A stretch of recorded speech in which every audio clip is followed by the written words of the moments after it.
Hello, how are you?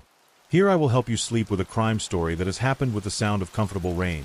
Of course, don't forget to like, comment, and subscribe to this channel for the good of all of us. Let's get started. Story 1.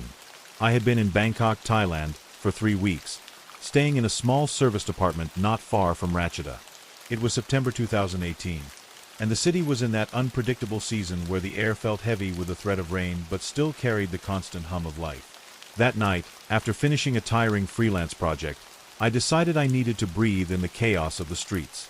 The Ratchada night market was the perfect place for that. I had been there before, but each visit felt like stepping into a different world. Strings of lights glowed overhead, casting warm halos over tables of sizzling skewers, mounds of exotic fruit, and neatly arranged rows of imitation designer watches. The air smelled like grilled squid mixed with the sweetness of mango sticky rice. And somewhere in the distance, a street musician's voice tangled with the bass thump from a nearby bar. I walked with my backpack slung lazily over one shoulder.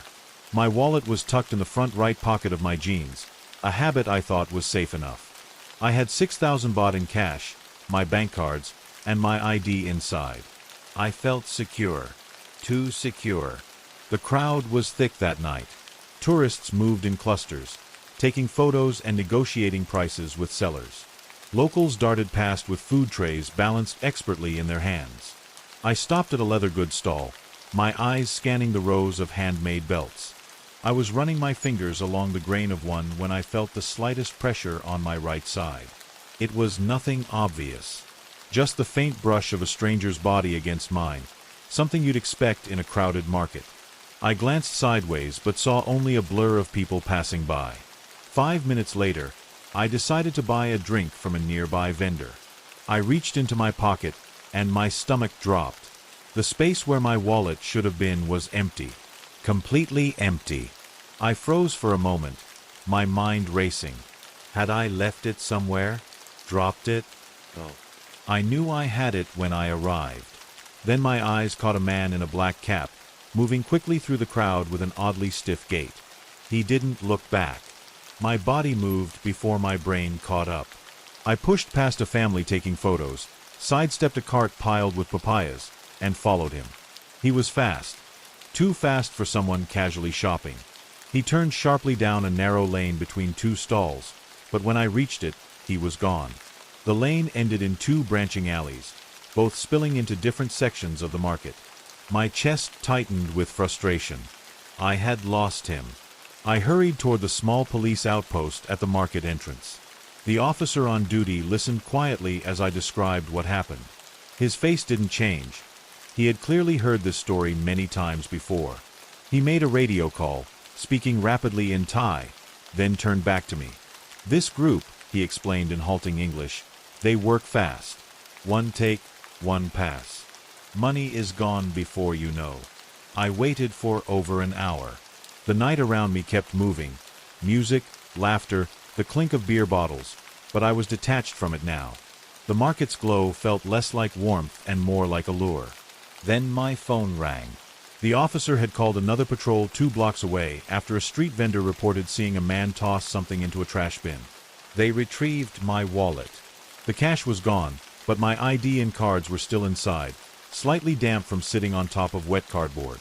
At the station, they had me confirm the suspect.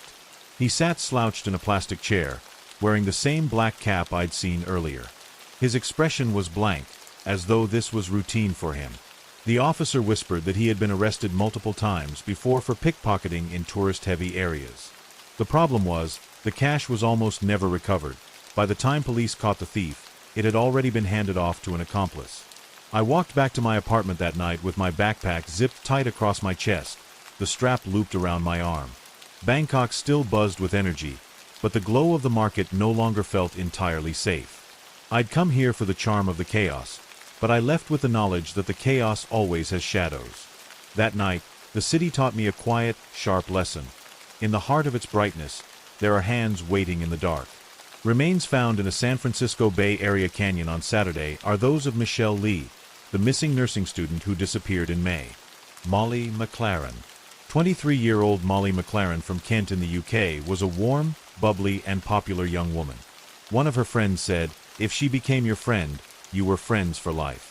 Molly was in her second year at Kent University and studying health and fitness, which was her main passion in life. Having battled bulimia, she was determined to overcome her issues and take back control. She even launched a blog talking about her recovery and offering support to others going through the same thing. Her mother said that although outwardly she was confident and positive, inside she was still quite reserved and could often feel insecure. But this didn't stop her from throwing herself into her studies, and she was on course to get a first-class honors degree. In the summer of 2016, Molly joined the dating app Tinder, and it was on this site that she started talking to 25-year-old Josh Stimson. They spoke for around 3 months before meeting up in person and quickly began a relationship. Stimson was open about his battles with bipolar disorder and even ran a marathon to raise money and awareness for it. Saw him as someone she could help and hoped he would be there for her too. Although initially the relationship seemed to be going well, Molly's friends and family soon started to see a change in Molly and how happy she was. Josh had started becoming controlling, and he eventually quit his job to spend more time with Molly. He started turning up at her house uninvited and developed a problem with her spending time with other people. He started taking video recordings of her and tried to stop her being alone with her friends. This was a sign for Molly that she needed to spend more time on her studies and focus on herself. She decided she needed to end the relationship. While on an evening out with friends, and with Josh exhibiting more controlling and emotionally abusive signs, she decided to break up with him.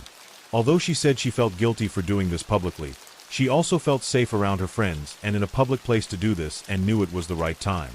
Josh took the news badly and began a tirade of abuse on social media towards Molly and would tag her parents in posts. He accused her of taking drugs amongst many other things. He continued to send her obsessive and abusive messages, and Molly texted a friend saying she was afraid of him. Her mother Jo decided enough was enough and took it to the police. At this point, with no criminal record, the police could only advise Molly to avoid all contact with him and keep track of everything. They did contact Josh, however, and told him if his behavior persisted they would be forced to arrest him. A few days later, Stimson joined the same gym where he knew Molly had applied to work and continued to bombard her with messages and calls. The police spoke to him for a second time.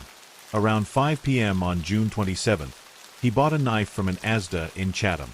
He then bought a pickaxe from a nearby home base 24 minutes later. Things then weren't very quiet until Molly posted on Snapchat saying she was out for a meal and drinks with some friends. She thought nothing of this as Stimson had been blocked on everything. While she was out, however, Stimson turned up and Molly felt so violated and uncomfortable that she left early. The next day at around 10 a.m., she headed for a morning workout at Pure Gym at the Dockside Retail Park in Chatham. But the atmosphere quickly changed. At 10:25, Stimson arrives outside the same gym. He momentarily turns around on the stairs but comes back up and starts working out next to her. She sends messages to her friends and mother saying he's just turned up. I feel like I'm looking over my shoulder all the time.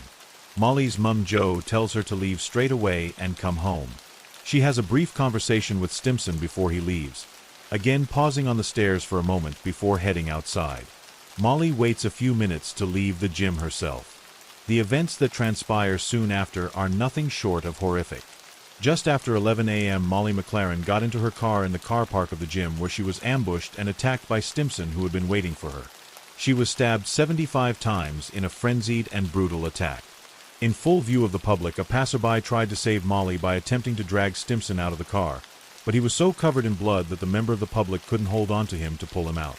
When the police arrived, Stimson said, "She's in the car. I've killed her." It turned out that Stimson had gotten someone to keep track of Molly on social media, and that's how he knew her whereabouts the whole time. Her friends and family would hear about it on the news. Her mother said the second she heard the story, although they didn't confirm the name. She knew instantly it was her daughter. On June 30th, 2017, Josh Stimson was charged with murder. He claimed diminished responsibility and said he couldn't remember anything about the attack. The trial was set for the 23rd of January 2018, and on the 6th of February, was found guilty of the murder of Molly McLaren and sentenced to life in prison with a minimum term of 26 years. Molly McLaren was 23, beautiful and intelligent. Her life full of promise ended by Joshua Stimson, the young man she met on a dating app whose response to their relationship breaking up was to plan her brutal murder. This was a narcissistic individual who was evil and should be locked up for a very long time, and I think 26 years does reflect that fact. Her parents accepted her university degree posthumously and went on to set up the Molly McLaren Foundation. It aims to raise awareness of eating disorders and help with funding for charities, who provide support to people suffering from it. A fitting tribute to Molly McLaren. Meta Valentine Meta Price Valentine was born on January 1, 1971. She was a deeply spiritual woman and a loving and doting mother of 3 children. She regularly attended church and Bible study groups and was the secretary of the Deliverance Praise Church of Worship. She lived in the Sycamore Park complex in Fayetteville, North Carolina. On October 29, 2014, Meta was reported missing by friends in her Bible study group. When the police began to look into it, they noted that on the evening of the 28th of October, Valentine's mother said she had received an odd call from her daughter. She said that she had been, quote, speaking in riddles. This was around 10:30 p.m., and this was the last anyone is known to have spoken to her. Upon watching the CCTV footage from outside her complex, it showed that 5 hours before this call was made, she returned home. At around 5:30 p.m., she is seen walking back to her apartment from the complex front office. She pauses. She is then seen rushing into the apartment with someone getting out of a car and running in after her. This person would eventually be identified as her on-again, off-again boyfriend and father of one of her children, Reginald McDowell. Having been on and off since school, they had a rocky and tumultuous relationship. According to court documents, in 1999, McDowell kidnapped Valentine and her boyfriend, Kenneth D. Thompson. Thompson was bound and gagged and had been forced into the trunk of Valentine's car. He was sentenced to 15 years in prison in 2001 and was released early in 2011. McDowell and Valentine resumed their relationship when he was released. However, 11 days before she went missing, she had ended the relationship again. McDowell initially cooperated with the investigation regarding what had happened on the night of the 28th of October, but eventually stopped talking to the police. He moved out of the area and cut off all contact and communication with his relatives, including his own son. Valentine's pastor said that in the weeks leading up to her disappearance, she was scared of something or someone. She would ask people to walk her home from church and would often take different routes to remain under the radar. Foul play was suspected, and in March 2018 McDowell was charged with first-degree murder and kidnapping, but unfortunately no one could locate him. The district attorney said that due to probable cause, he is the only suspect in the case. And what our family really wants folks at home to know is she's a mother, she's a sister, she's an aunt, and she's a grandmother, and her family just wants her back. It's just hard because, you know, I always wanted her dead when I got married. I don't have my kids and stuff like that, you know, and I'm hoping it's still a chance that happens. If she could take care of you, she would try to. She loved to eat, which is why I love to cook. Today showing us the last Facebook message she sent him the day before she disappeared. It says, "Hello my chipmunk. I love you very much, your mother misses you." Police think he may have traveled to New York, but whenever and wherever he is found, he will be arrested and brought back to stand trial. He remains at large to this day, and no trace of Meta Valentine has ever been found. If you have any information relating to the disappearance or whereabouts of Meta Valentine, then please contact the Fayetteville Police Department or Crime Stoppers. Tips can also be submitted anonymously online. Israel Keys. Police believe that Israel Keys' violent crime spree began around 1996 and only ended when he was caught in 2012. Born in Utah in 1978 into a large Mormon family, Keys was one of 10 children. He was homeschooled and would eventually consider himself a fundamentalist Christian. Between the ages of 3 and 5, his family moved from Utah to Colville and lived in a one-bedroom cabin with no water or electricity.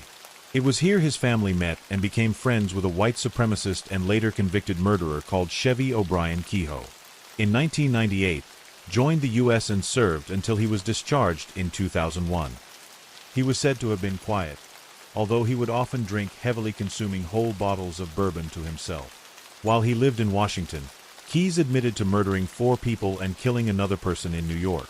He said once he started, there was nothing else like it. He also admitted to many bank robberies across Texas and New York and set someone's home on fire after robbing it.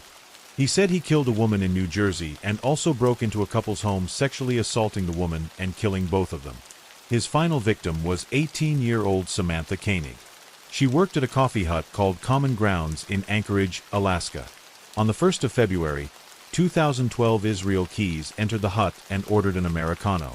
When Samantha turned back around, he had a ski mask on and was pointing a gun at her.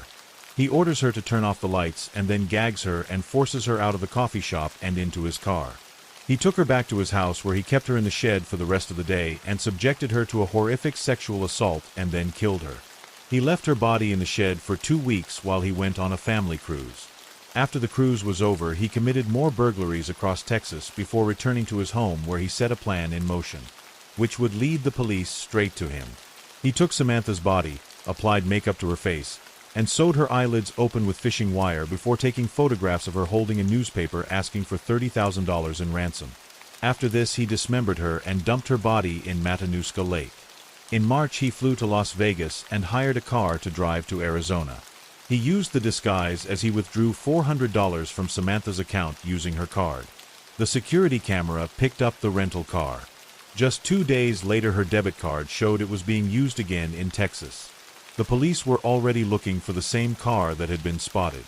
On March 13th, police officers spotted the car wanted in connection with Samantha's disappearance outside a motel. When Keys left the motel, the officer followed him. In his car, he had Samantha's debit card, the disguises he had used at the ATM machines, and a roll of money he had stolen from a bank. He was subsequently arrested and flown back to Alaska. It would be a while before Keys admitted to anything, but when he finally agreed to talk, he said he would only tell them the details if they promised to not let anything slip to the press. He said he didn't want his daughter to read about it in the papers. "If you think I want to be indicted or charged with any of the crimes, then you're wrong. I mean, you told us that we're trying to avoid that, right? Right. So I have my information. Well, let's just say what happens if Vermont says, we thought this guy was cooperating. What if they were to say we're going to charge him? So then you get charged in Vermont. Well, they're going to have to wait their turn, I think, or I shouldn't think of it. About half of what I thought we had an understanding on, from the very beginning hasn't worked out in my favor. Granted, some things haven't worked out in your favor, but I just think at this point, I just don't see what incentive I have to tell you anything else. I've got, day to day, I got day-to-day issues, and we come over here and we sit in this room. And I still don't know what's going on with everything that we've talked about.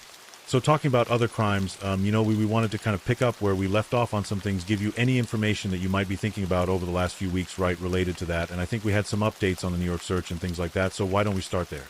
Okay, and also though the live feed, I wanted to jump into that.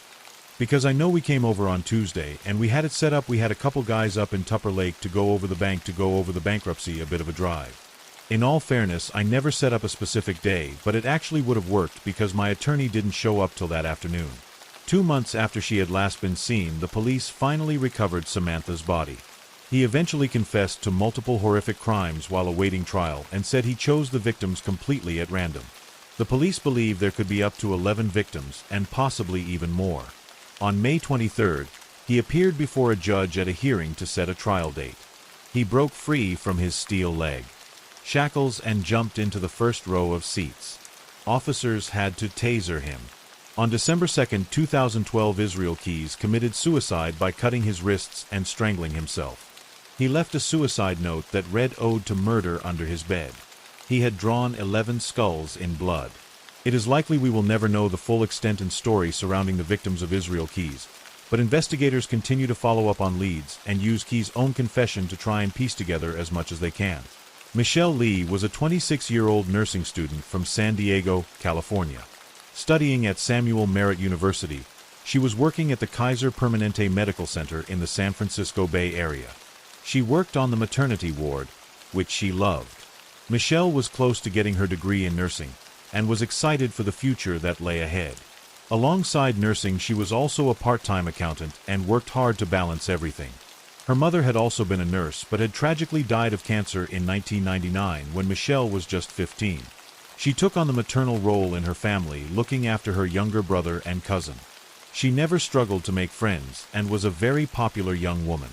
Kind, caring, smart, and hardworking, nursing was the perfect fit for her. 2011, on a quiet Friday evening, Michelle was in the middle of a clinical training session. This was the final class she needed to complete in order to graduate, and finishing this would complete her internship. She told the supervisor she quickly needed to head to her car to get some medication. Michelle never returned, and the instructor was deeply concerned. She headed out to the parking lot with a security guard to try and find her. She saw Michelle's white Honda drive away. Although the instructor called out after her, the car never came back. People at the hospital tried to contact her, but they only received text messages back, one of which said she was heading to Reno and wanted to be left alone. With only a day left of her internship and with graduation, just a short while away, this made no sense to her classmates. Her purse, wallet, and driver's license were all still in the break room. The hospital security guard found blood on the floor of the parking lot where Michelle's car had been parked, and it became apparent that something deeply sinister had happened. Fortunately, the police quickly located her car the following morning thanks to a theft and recovery tracker, and it was parked half a mile away in a parking lot of an apartment complex. Inside the car was a lot of blood, and it was clear that Michelle didn't leave the hospital of her own accord. Police found a hospital ID badge in the car, but it wasn't Michelle's. It belonged to someone called Katie Miller. Katie had only just enrolled, and was yet to start at the hospital. She was in Hawaii at the time of Michelle's disappearance. So who had stolen Katie's ID, and how had they done it? Her family and friends were baffled, and no one had any idea as to who would want to Michelle. Michelle's best friend Giselle Esteban came forward and told police that she had seen Michelle that night at the hospital along the walkway. Giselle had gone through school with Michelle and had been hoping to study nursing alongside her until she fell pregnant and had it with her boyfriend Scott. Unable to balance it all, Giselle dropped out of school, and her and Michelle eventually started to drift apart. Giselle was at the hospital that night getting a scan as she revealed to police she was pregnant for a second time. She told the police that Scott and Michelle had been an item, and the investigators needed to look more closely at him. There was a lot of CCTV around the hospital, and if Scott was involved, the police felt certain he would have picked up on camera somewhere. While they were checking the cameras, Scott was interviewed about what he said was a platonic and friendly relationship with Michelle. He appeared very open, honest, and forthcoming. The cameras from the parking lot had hundreds of hours of footage across several cameras. At 6:55, the cameras picked up Michelle crossing the walkway, just as Esteban had said. Nothing appeared wrong or out of place, but the only camera pointing at her car wasn't connected properly and showed nothing. They finally see her car, but the driver cannot be made out. Inside the building and tracking where Katie's keycard had been scanned, they spot something. A woman is seen around the hospital in various locations wearing a baseball cap covering her face. She is seen trying and failing to get into several rooms. She manages to get into one with Katie's keycard. She turns off the lights, grabs a lab coat, and picks up some files. In this moment, they realize who it was. It was Giselle Esteban, Michelle's best friend. Giselle was brought in by police for formal questioning. She was standoffish with investigators and covered her face the whole time. The shoes that she had worn that day tested positive for Michelle's blood, and Giselle's hair was also found in Michelle's car. Her ex-boyfriend Scott told police that Giselle had threatened him and Michelle's life for talking to each other. Even without Michelle's body, the police had enough to charge Giselle Esteban with murder. They believed that Giselle had become so obsessed with the idea of Scott and Michelle being together it totally consumed and enraged her. She arrived at the hospital that morning claiming she was interested in joining the nursing course, and after being let in by someone she waited for the secretary to leave, before she stole Katie's keycard and the roster telling her where Michelle would be working. She returned that evening and waited for Michelle to head in on her own. She had attacked and killed her in the car park before driving away to dump the car and Michelle's body. Human remains found in a San Francisco Bay Area canyon on Saturday are those of Michelle Lee, the missing nursing student who disappeared in May. Police declined to release any further information, saying only that the remains were identified after tests by the Alameda County coroner. Lee was last seen alive while taking a break during classes at Hayward Hospital, May 27. Earlier this month, Giselle Esteban was arrested and charged with Lee's murder. Police say cell phone signals from both Lee and Esteban had been received from the same area where the remains were found. They believe Esteban attacked Lee in the hospital's parking garage. During a court appearance Monday, Esteban did not enter a plea, but was appointed an attorney. September 10, 2011. 10 days after Giselle was arrested, the police find the skeletal remains of Michelle Lee. Around the body were her white scrubs that she had been wearing the night she vanished. Giselle was found guilty and sentenced to life in prison with a minimum term of 25 years. Scott, who already had 80% custody of their daughter, continued looking after her, and the baby she birthed in prison was given to her parents. Michelle Lee had an enormous impact on everyone she came into contact with. Her friends, family, and colleagues are determined that her memory will live on. Story 2. Hillary and I made a promise that we wouldn't rest until Hannah's killer was brought to justice. 4 years later, that promise is still a long way from being honored, but we are no less determined.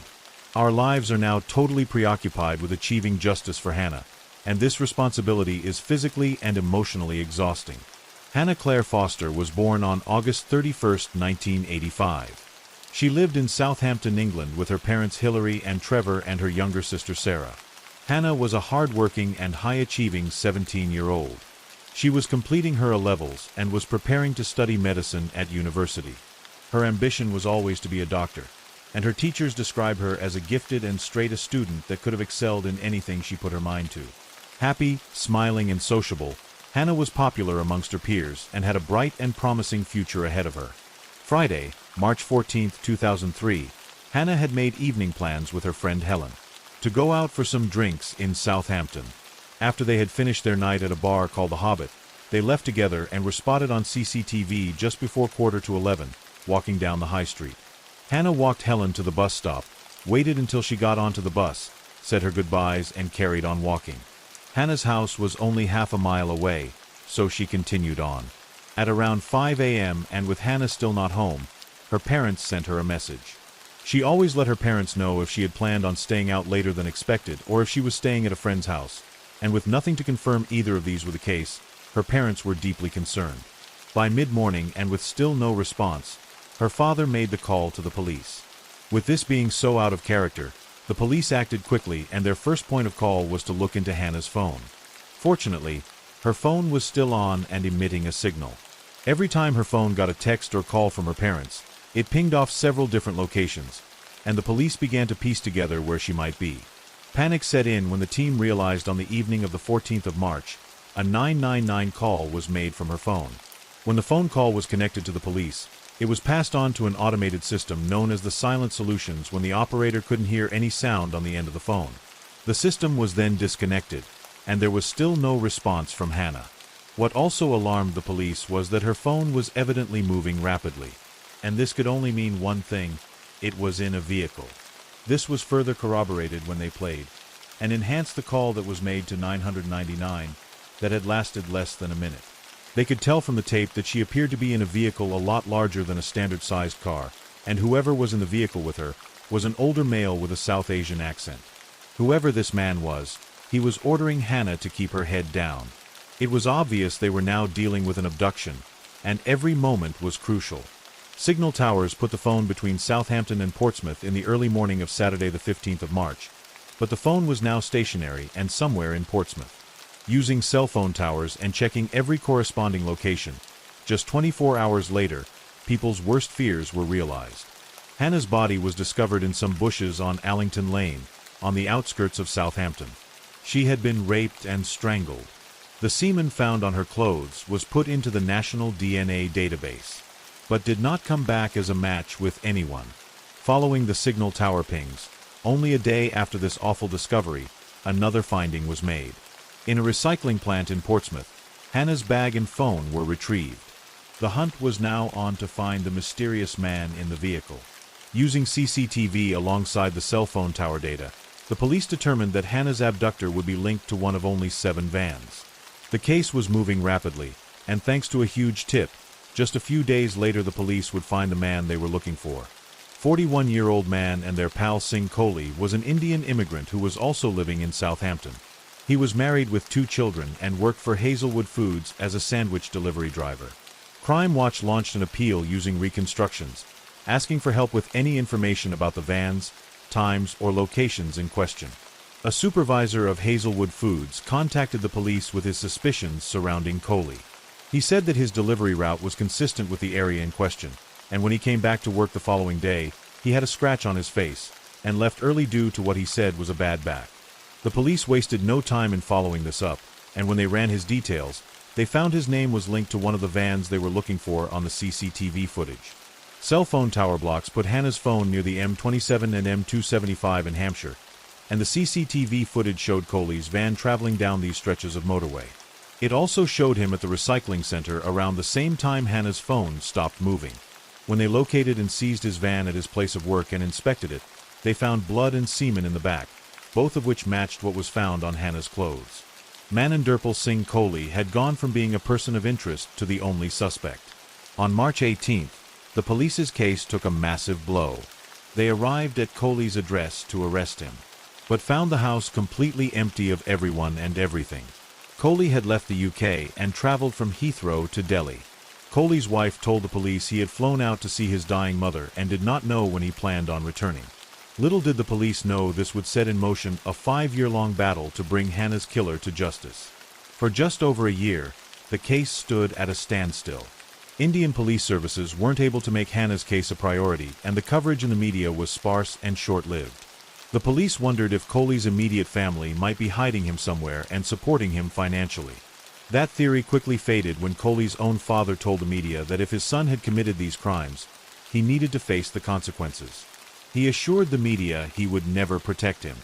"I say if he has committed crime, hang him. I will be the last person to protect him. If he has done this crime, he should be punished and he should face the consequences as per law. I will not protect. And if he's innocent, God will protect." In July of 2004, Hannah's parents, Hillary and Trevor, took matters into their own hands and made the 4,000-mile trip to Chandigarh, India to put Hannah's case on the map and locate Mananderpal Singh Coley. Their heartfelt appeals would reach the ears, eyes and hearts of over 1 billion people. During the 10 days they were there, they started a telephone hotline for anyone with information about Coley and made an abundance of press conferences. Hannah's case was now firmly in the public eye, and a reward of 5 million rupees was offered to anyone that could help find Coley. And by this time, everyone was looking for him. A taxi driver saw Coley's face in the paper and reported to police that he had been in his cab. He told him that he was on holiday from the UK, that he worked as a delivery driver, and his name was Mike.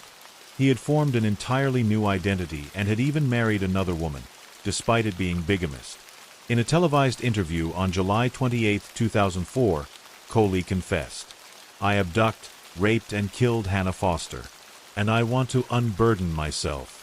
I totally want to tell the truth what happened there that night. She was crossing the road, I was coming out of the Mitre pub. My van was parked on the same road where she is walking. And I just picked my van and I came, on the other road and I saw her again. Then I stopped my vehicle, and I abducted her. I was totally drunk that night. That my mother is very ill in India. I want to go to see her as well. And it is very, very bad luck for me. That I was totally blank that night. My head was, and I'd done that crime, and she was not, agreed. And I just, strangled her, like just on the hole that way, and put a hand on that almost and killed her." He said he had been drinking heavily the night he abducted Hannah, and when he saw her walking down the street, he grabbed her as she went past his van. After he carried out a horrific attack on her, he said he had no choice but to kill her as she wouldn't promise to not report him.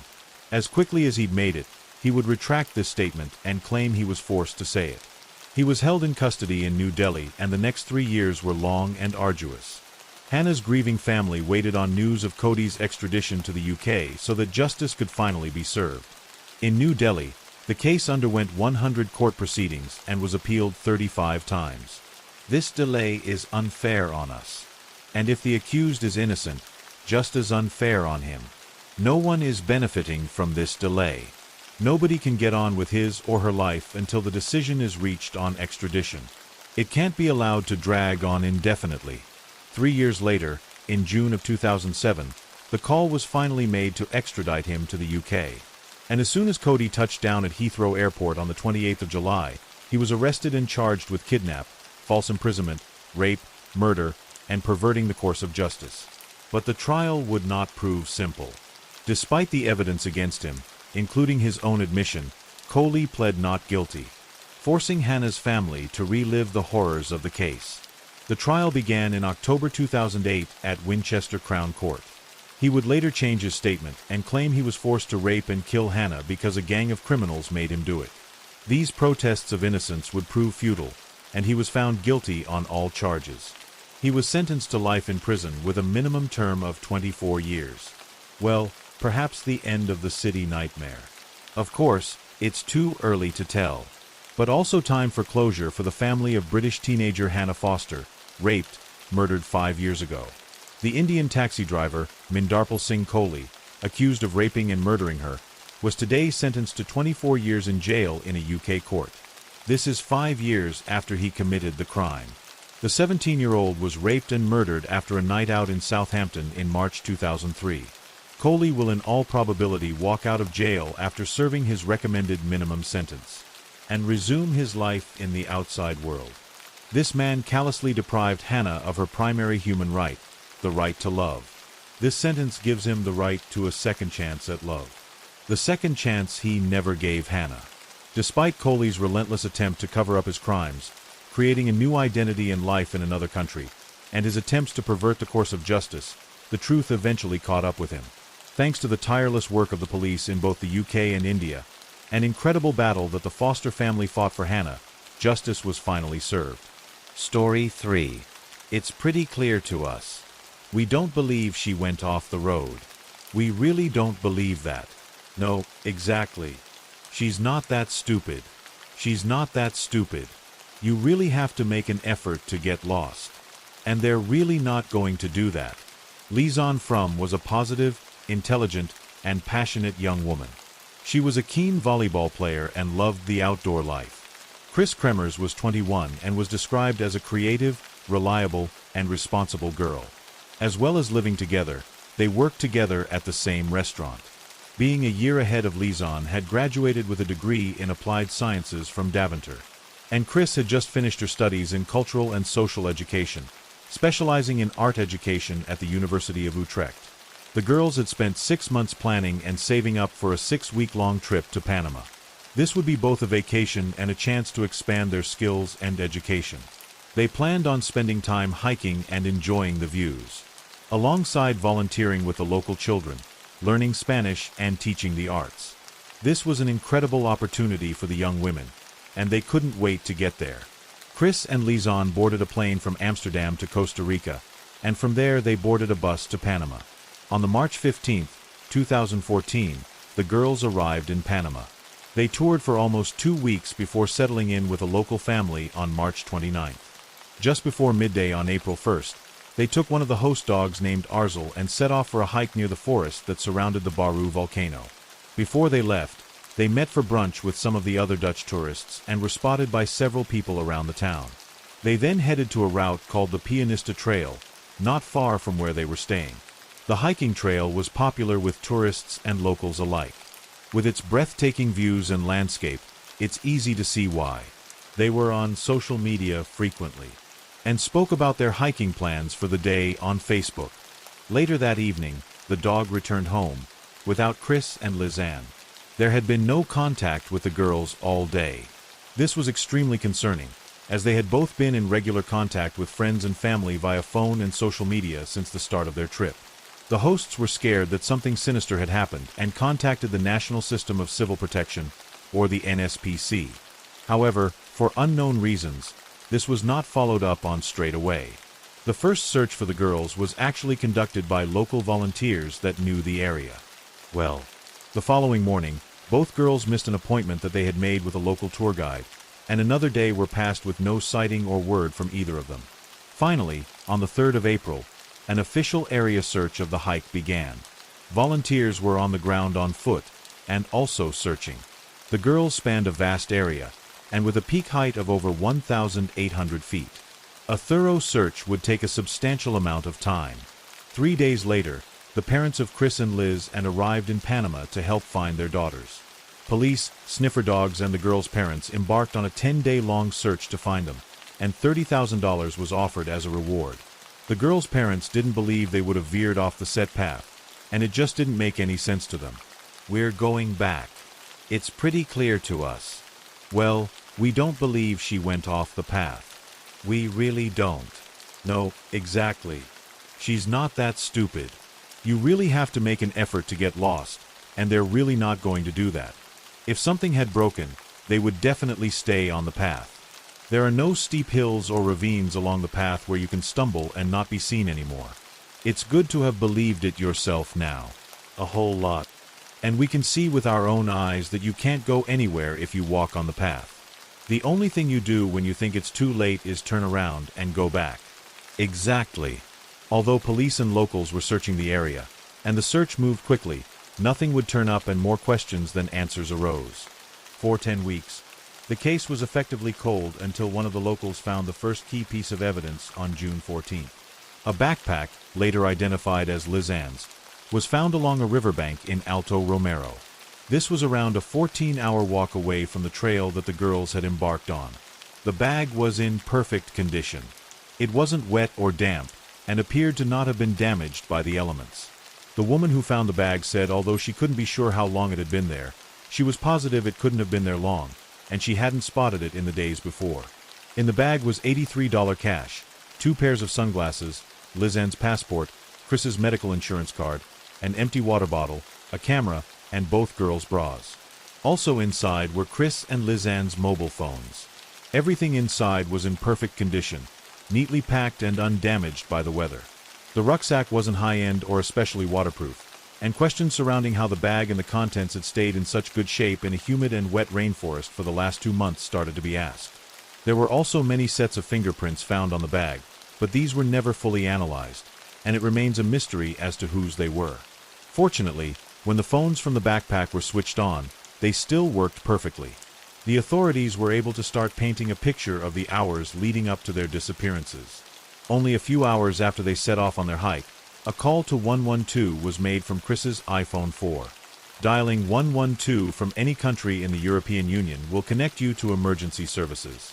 10 minutes later, Liz Ann's Samsung was used to make another 112 call. It was clear that something had gone terribly wrong only a few hours into the hike. On April 2nd, Liz Ann and Chris made 4 more attempts to call both 112 and 911, and on April 3rd, another call to 911 was made from the iPhone. Due to the reception, only one of these calls briefly connected, and that was only for a second before it was cut off. It was clear that after 5 a.m. on April 5th, the Samsung battery eventually ran out, but Chris's iPhone continued to hold power until noon on April 11th. Between the 7th and the 11th of April, there were 77 attempts made to try and call the emergency services. All of these calls tragically failed. After April 6th, a passcode to the iPhone was inputted incorrectly multiple times, and it was determined that the correct PIN was never entered again. The passcode for the iPhone was entered incorrectly so many times that this possibly indicated Liz and may have been attempting to access Chris's phone after her own battery had died. Or, after 8 days in the wilderness, dehydration and hunger could have been the reason that Chris couldn't focus to enter her PIN correctly. But after over a week with what could have only been a few snacks and limited water, it was remarkable that one or both of the girls were still able to use the phone at all. On the 11th of April, the iPhone was turned on and then off for a final time at 11:56 a.m. The camera and the rucksack added more pieces to the mystery. At the beginning of their hike, they had taken a massive amount of photos of themselves overlooking the Continental Divide and happily following the trail. Nothing appeared out of place. The girls seemed happy and carefree, and it was bright and warm outside. The final photo taken in the afternoon shows Chris heading down the trail. On April 8th, a total of 90 photos had been taken using the camera flash. These were all taken between the hours of 1 and 4 a.m. The majority were pitch black. The photos showed random areas of woodland, water, and sky. The police had several theories. Firstly, that the flash of the camera was being used to illuminate the area to guide them through. Secondly, they were using the flash to scare away wild animals that may have been encroaching. Thirdly, either both or one of the women could have possibly been attempting to take photographs of distinctive parts of the forest to help lead someone to them if the phone was found. One of the images showed what appeared to be either plastic bags or wrappers stuck on some sticks on a large rock. Another photo showed what appeared to be a mirror on the ground. Alternatively, these photos could have been for themselves to get their bearings back during the daylight and help retrace their steps. The final theory is that the flash was being used to draw attention or direct anyone that may have been in the area or looking for them. There was a large search party out on the 8th of April, and flares were being shot up into the sky to try and locate the girls. The flash of the camera was possibly being used as a distress signal to lead the party to where they were. The amount of photos that had been taken looking up at the sky would further add weight to this theory. Disturbingly, one of the photographs showed the back of Chris' head with what appeared to be blood on it. This raised another theory that maybe Chris had fallen and injured herself early into the hike, and after failing to get a reception to alert the authorities, Lisanne had left with Chris' phone to get help on foot. However, Chris may have succumbed to her injuries, and Lisanne fell victim to the elements, dehydration or both. Out of all the images taken over the day in the early hours of the morning on April 8th, only one photo was deleted, and was unable to be recovered. Image 509 in the order the photos were taken, the deleted one in question would have been around the time the flash started being used. It will never be known what this image was and why it was deleted, but it is possible that this photo could have been one of the keys to solving the case. These photos, combined with the attempts to reach help, pointed to a series of terrifying and distressing days for Chris and Lisanne. Following the discovery of the backpack, Chris' shorts were found on a rock a few kilometers from where the bag had been located. There were inconsistencies surrounding how the shorts were found. Some reported that they were neatly folded up, and others said that they had just been flung over the rock. 2 months later, a tragic finding was made. A human pelvis and a hiking boot with a foot inside was discovered. At least 33 human bones were found shortly after. They were scattered in different locations along the riverbank, almost a 12-hour walk away from where they were last known to have been. Suspected human remains and hiking boots found during the search for 2 young Dutch women have been confirmed to have belonged to the girls. 2 different types of shoes and bones were found last Thursday as search teams stepped up efforts to find the girls who disappeared while hiking in Panama. DNA tests concluded that these were the bones of Chris Kremers and Lisanne Fruin. Chris' bones were bleached, presumably due to the conditions surrounding them. However, some people questioned whether or not the bleaching was down to the natural elements or was man-made. Among these bones, the police found the remains of 3 other unidentified people. The final and remaining searches were often hindered due to bad weather, and this also meant that using cadaver dogs drew a blank. Poor weather and lots of rain makes it incredibly difficult for dogs to locate and follow scents. People speculate to this day that the girls were met with foul play, killed along the hike, and their remains were scattered over a massive area. Killed by locals, kidnapped by a gang, and even murdered by cannibals are still among the theories on the internet today. But the police say they doubted any of these theories, and foul play was ruled out. Although the full picture of what happened over those 11 long days will never be known, the police believe they have come to a few conclusions. Investigators and locals found that it would have been virtually impossible to lose sight of the trail and wander off course, due to how rigidly yet simply it was laid out. It was also a very popular tourist trail, so if something had happened along the way, it is fairly likely they would have been found and received help at some point. So, if the girls did choose to totally go off the trail, they would have had a reason for it or deliberately taken a different turn as opposed to unknowingly making a mistake. One part of the trail, however, was seen as a potentially hazardous spot, and if you leant over too far, there was a chance for someone to slip and fall over 40 meters into the riverbank below. If you followed that same river along, this was actually where a lot of the girls' bones were discovered. A local knew the trail well and identified this area as somewhere that would have been almost impossible to get back out of should someone have fallen into it. Speculations that they had fallen into the river Caliber were squashed by the Kramers' family lawyer Enrique Orocha. With no damage to the bones and the low levels of water in the river at the time they disappeared, he claimed that this just didn't stack up. A Panamanian forensic anthropologist said of the girls' remains, "There are no discernible scratches of any kind on the bones. There are no marks on the bones at all." The investigating officials were come under fire for how the case was conducted. People wanted to know why it hadn't been investigated sooner and why certain things hadn't been analyzed for DNA or fingerprints. It will never be known what happened during those 11 harrowing and traumatizing days. But it is obvious that the girls fought tirelessly to save themselves and get help. Chris Kramers and Lisanne Fruin had clearly battled incredibly hard and had seemingly strategized as best they knew how.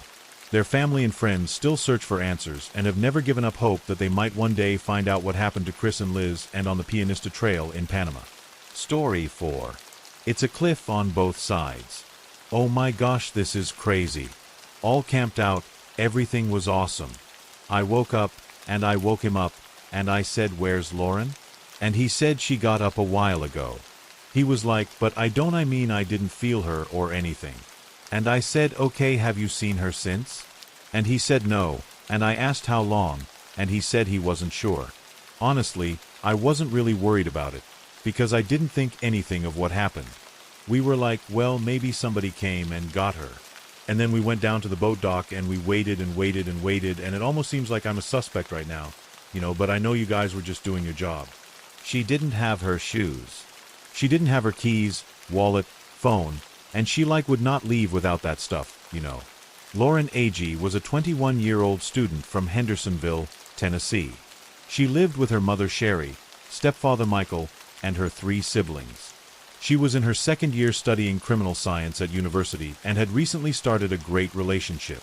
Popular, outgoing, and sporty, Lauren was thriving in all aspects of her life, and she showed a lot of promise for her future. Mid-July 2015.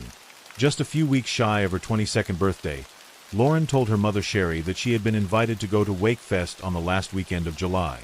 Wakefest is a 3-day-long festival based at Center Hill Lake in Nashville, Tennessee. People compete in wakeboarding tournaments and water sports during the day and party and dance throughout the night. For sporty and sociable Lauren, this was an exciting opportunity, but her mum Sherry wasn't as keen on the idea. Sherry quizzed her daughter on the details, including who she would be going with. Lauren said she was going with her friend, Hannah Palmer. Sherry didn't entirely trust Hannah because of how much she was in and out of Lauren's life and felt very uneasy about the situation. However, on Friday, July 24th, Lauren and Hannah headed off for the festival. Sherry said as soon as her daughter started walking to the car, she begged her to come back for one last hug. She told Lauren to be careful and to take care. Lauren and Hannah were on social media documenting their road trip while en route to the festival. They arrived at Wakefest in the late afternoon, and sometime after the girls met up with Aaron Lilly, Hannah's boyfriend, and his friend, Christopher Stout. Although the girls both knew Aaron, this was the first time they were meeting Chris. According to witnesses, Chris was attracted to Lauren and appeared glued to her. But she was in a happy relationship and she wasn't interested. They all drank, danced, and partied in the bars into the late evening. Upon the group deciding to head to bed, Lauren received a shock. She was under the impression they would be sleeping in one of the cabins or on one of the houseboats. However, for unknown reasons, the sleeping arrangements were far from that. "We're in a canoe. It's a cliff on both sides. Oh my gosh, this is crazy. We're doing a good job." They were actually camping at the top of a narrow cliff that stuck out over the water. Although it was never set up to be a sleeping location, it was common knowledge amongst everyone that this was somewhere you could go and camp if you chose to. Over the years, festival attendees had tied a rope to the trees that led to the cliff to help people reach the top. A few other people were camping up there as well, but Lauren's group consisted of Hannah, Aaron, Chris, and another slightly older man, Brixner Gambrell. Lauren had only packed a sleeping bag for the night, and it was evident that this new sleeping plan was not something she had prepared for. The cliff itself had a 90-foot drop down one side and an almost 50-foot drop down the other. The boys had built a tent for Hannah and Aaron to sleep in and a hammock for Chris and Lauren. This bothered Lauren as she had already made it clear that she wasn't interested in Chris. The hammock was suspended between 2 trees over the edge of the cliff, and this was undoubtedly hazardous and dangerous. The next day, Saturday the 25th, the group headed off for some more of the same, watching the water sports, drinking, dancing, and partying. At some point during the day, the group allegedly decided to do some cliff jumping. The cliffs in the area were steep and high, and the water was filled with hidden rocks. It was alleged that when Lauren jumped, she hit the back of her head and was left unconscious for a few seconds. Despite this, Lauren seemingly recovered and appeared back to her normal self later that evening. The group carried on into the night and nothing seemed to miss. As the evening rolled round, another friend of Lauren's named Cassie Franks, who was also at the festival separately, said she bumped into Lauren's group at the bar in the marina. Cassie was also the ex-girlfriend of Aaron Lilly. She, along with many others, said it was very apparent that Aaron's friend, Chris Stout, had taken a liking to Lauren, but the feeling clearly wasn't mutual. She reported that she felt like Lauren was having to put up with Chris, almost acting as Hannah's wingman. Lauren also raised her concerns with Cassie about going back to sleep on the cliff that night.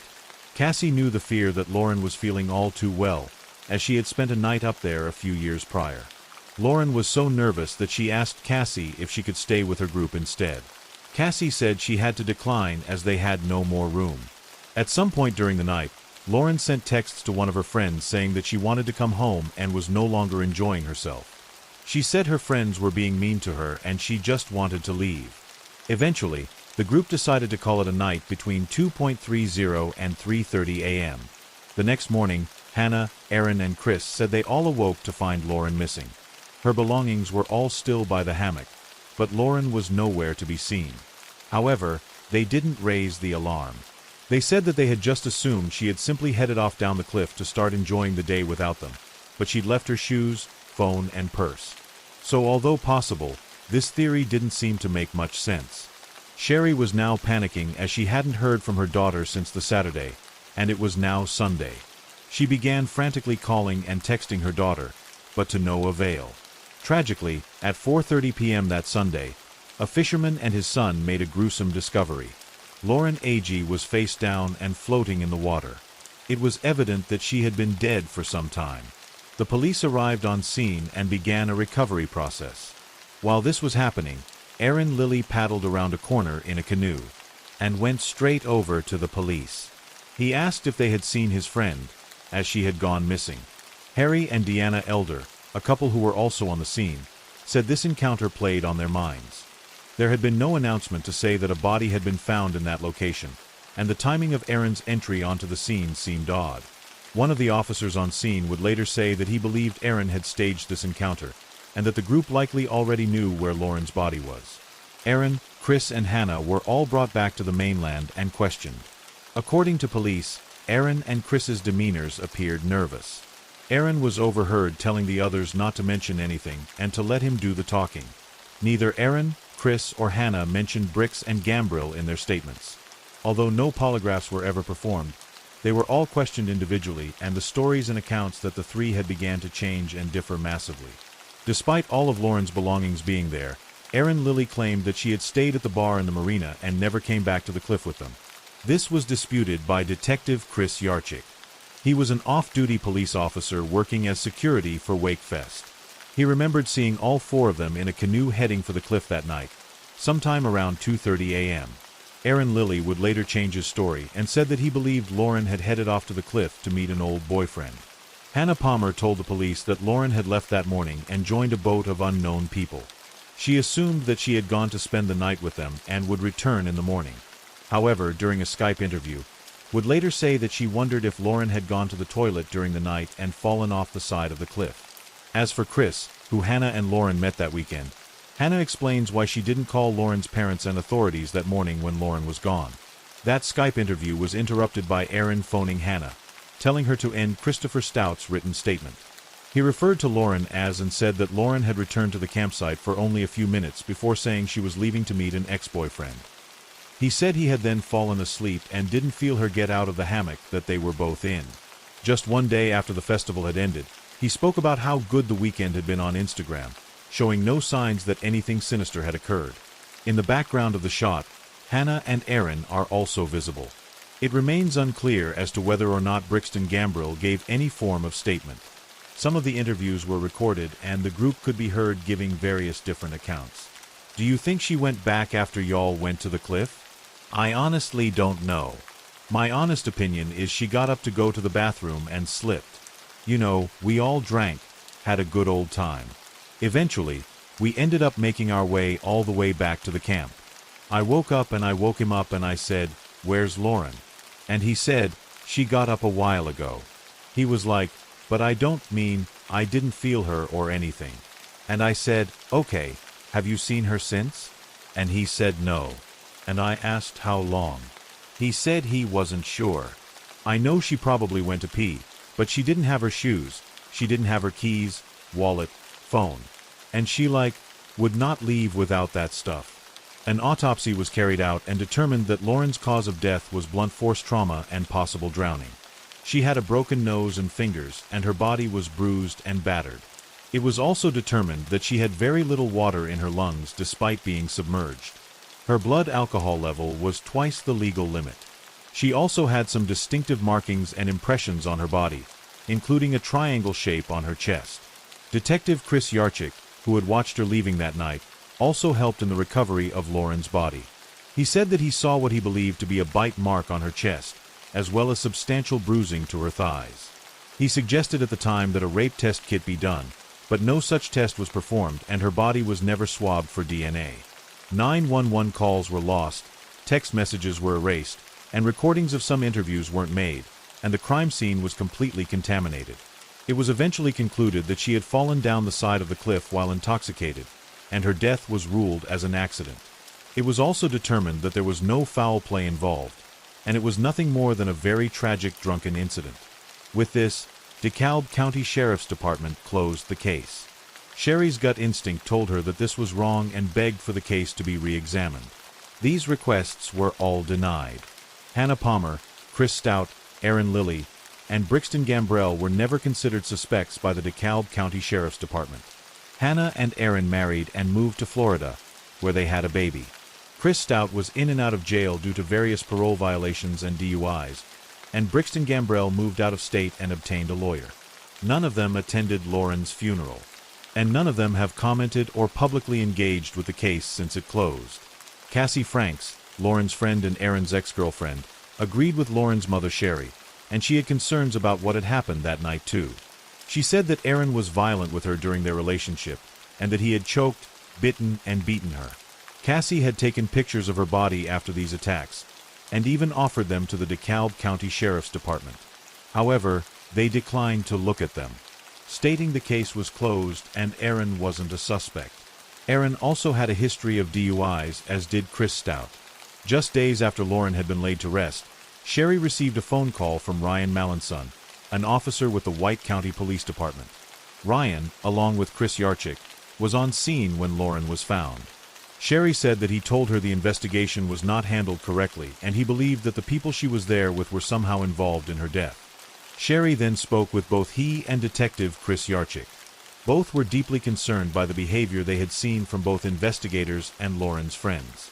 Aaron and Chris expressed no sympathy or concern for Lauren. Just their body language and demeanor toward the incident told me that there was something wrong with the picture. People don't act like that unless they know something or they have something to hide. Hannah, Aaron, and Chris continued to party for the weekend and were active on social media, despite the fact that Lauren was missing.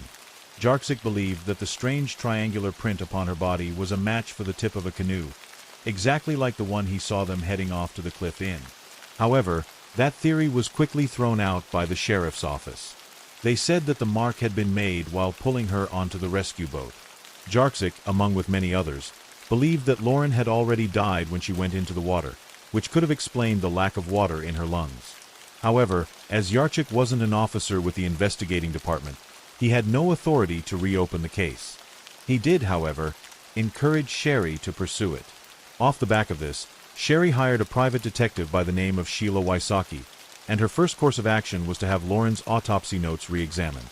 This second look concluded that Lauren had hemorrhaging in her throat. According to Sheila, the hemorrhaging was a result not of being strangled, but of being held down. Sheila also wanted answers from the police regarding the rape test kit and why one hadn't been carried out. The answer she received was that because Lauren had been wearing a tampon, she couldn't have been sexually assaulted, therefore no such test was deemed necessary. Sheila discovered that Lauren wasn't actually menstruating at the time. She contacted Lauren's GYN practitioner, and they found that the lining of Lauren's uterus confirmed she hadn't been on her cycle. Sheila also disputed the details surrounding the infamous cliff jump in which Lauren supposedly hit the back of her head. She argued that while Lauren did jump off the cliff, she didn't go into the water head first, nor did she pass out, and there was no bruising. Sherry, Sheila, and Chris Yarchik also ran some experiments and tests using a 105 pounds crash test dummy. The dummy was thrown off both the 90-foot side of the cliff and the 50-foot side. On the 90-foot side, the current of the water at the time wasn't consistent with where Lauren's body had been found.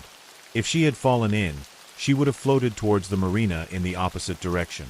The drop on the 50-foot side was so filled with ledges, trees, and rocks that it seemed impossible to roll continuously to the bottom without something getting in the way. They used the crash test dummy almost 50 times, and every time garnered the same result. She slipped and fell down here. Could she have made it into the water? There's too many trees here. There's too many rocks. There's just no way. I mean, you could maybe make it to halfway down where it flattens out. In an unscientific demonstration, he shows us his theory with a mannequin. Similar size and weight, 105 pounds dummy, and I'll just drop it going forward. It was caught in the branches, didn't even make it down to the bottom. Correct, it's not even halfway down. A witness named Chris Brown came forward and said that he had seen who he was sure was Aaron Lilly on the night Lauren was last seen alive. He claims that at around midnight he saw Aaron coming out of the water, spluttering and spitting water out for several minutes. Aaron said that he had almost drowned swimming over to the marina area. This tip was turned over to the DeKalb County Sheriff's Department, and they advised that should they want to pursue this lead, they would be in contact. But that call never came. His statement remains a gray area, however, as the time frame of midnight doesn't match up with the 2:30 a.m. time that the majority of witnesses talked about. During an interview with Crime Watch Daily, the family's private investigator Sheila Wysocki said that she had been following up on some false stories that had been circulating around social media. She said some of the information was coming from an IP address in Florida, matching the same street that Hannah and Aaron's house was on. Sheila and Sherry believed that this was no coincidence. Sheila was convinced that the answers lay with Hannah Palmer, Aaron Lilly, Christopher Stout, and Brix McCambrill. In December of 2016, Lauren's family filed a $10 million wrongful death lawsuit against the four of them in a bid to force them to talk. Aside from Chris Stout, they all ended up pleading the Fifth Amendment.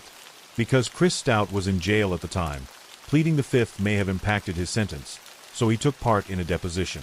This lawsuit also highlighted a lot of flaws in the handling of the case, and officers were forced to admit that a lot more could and should have been done.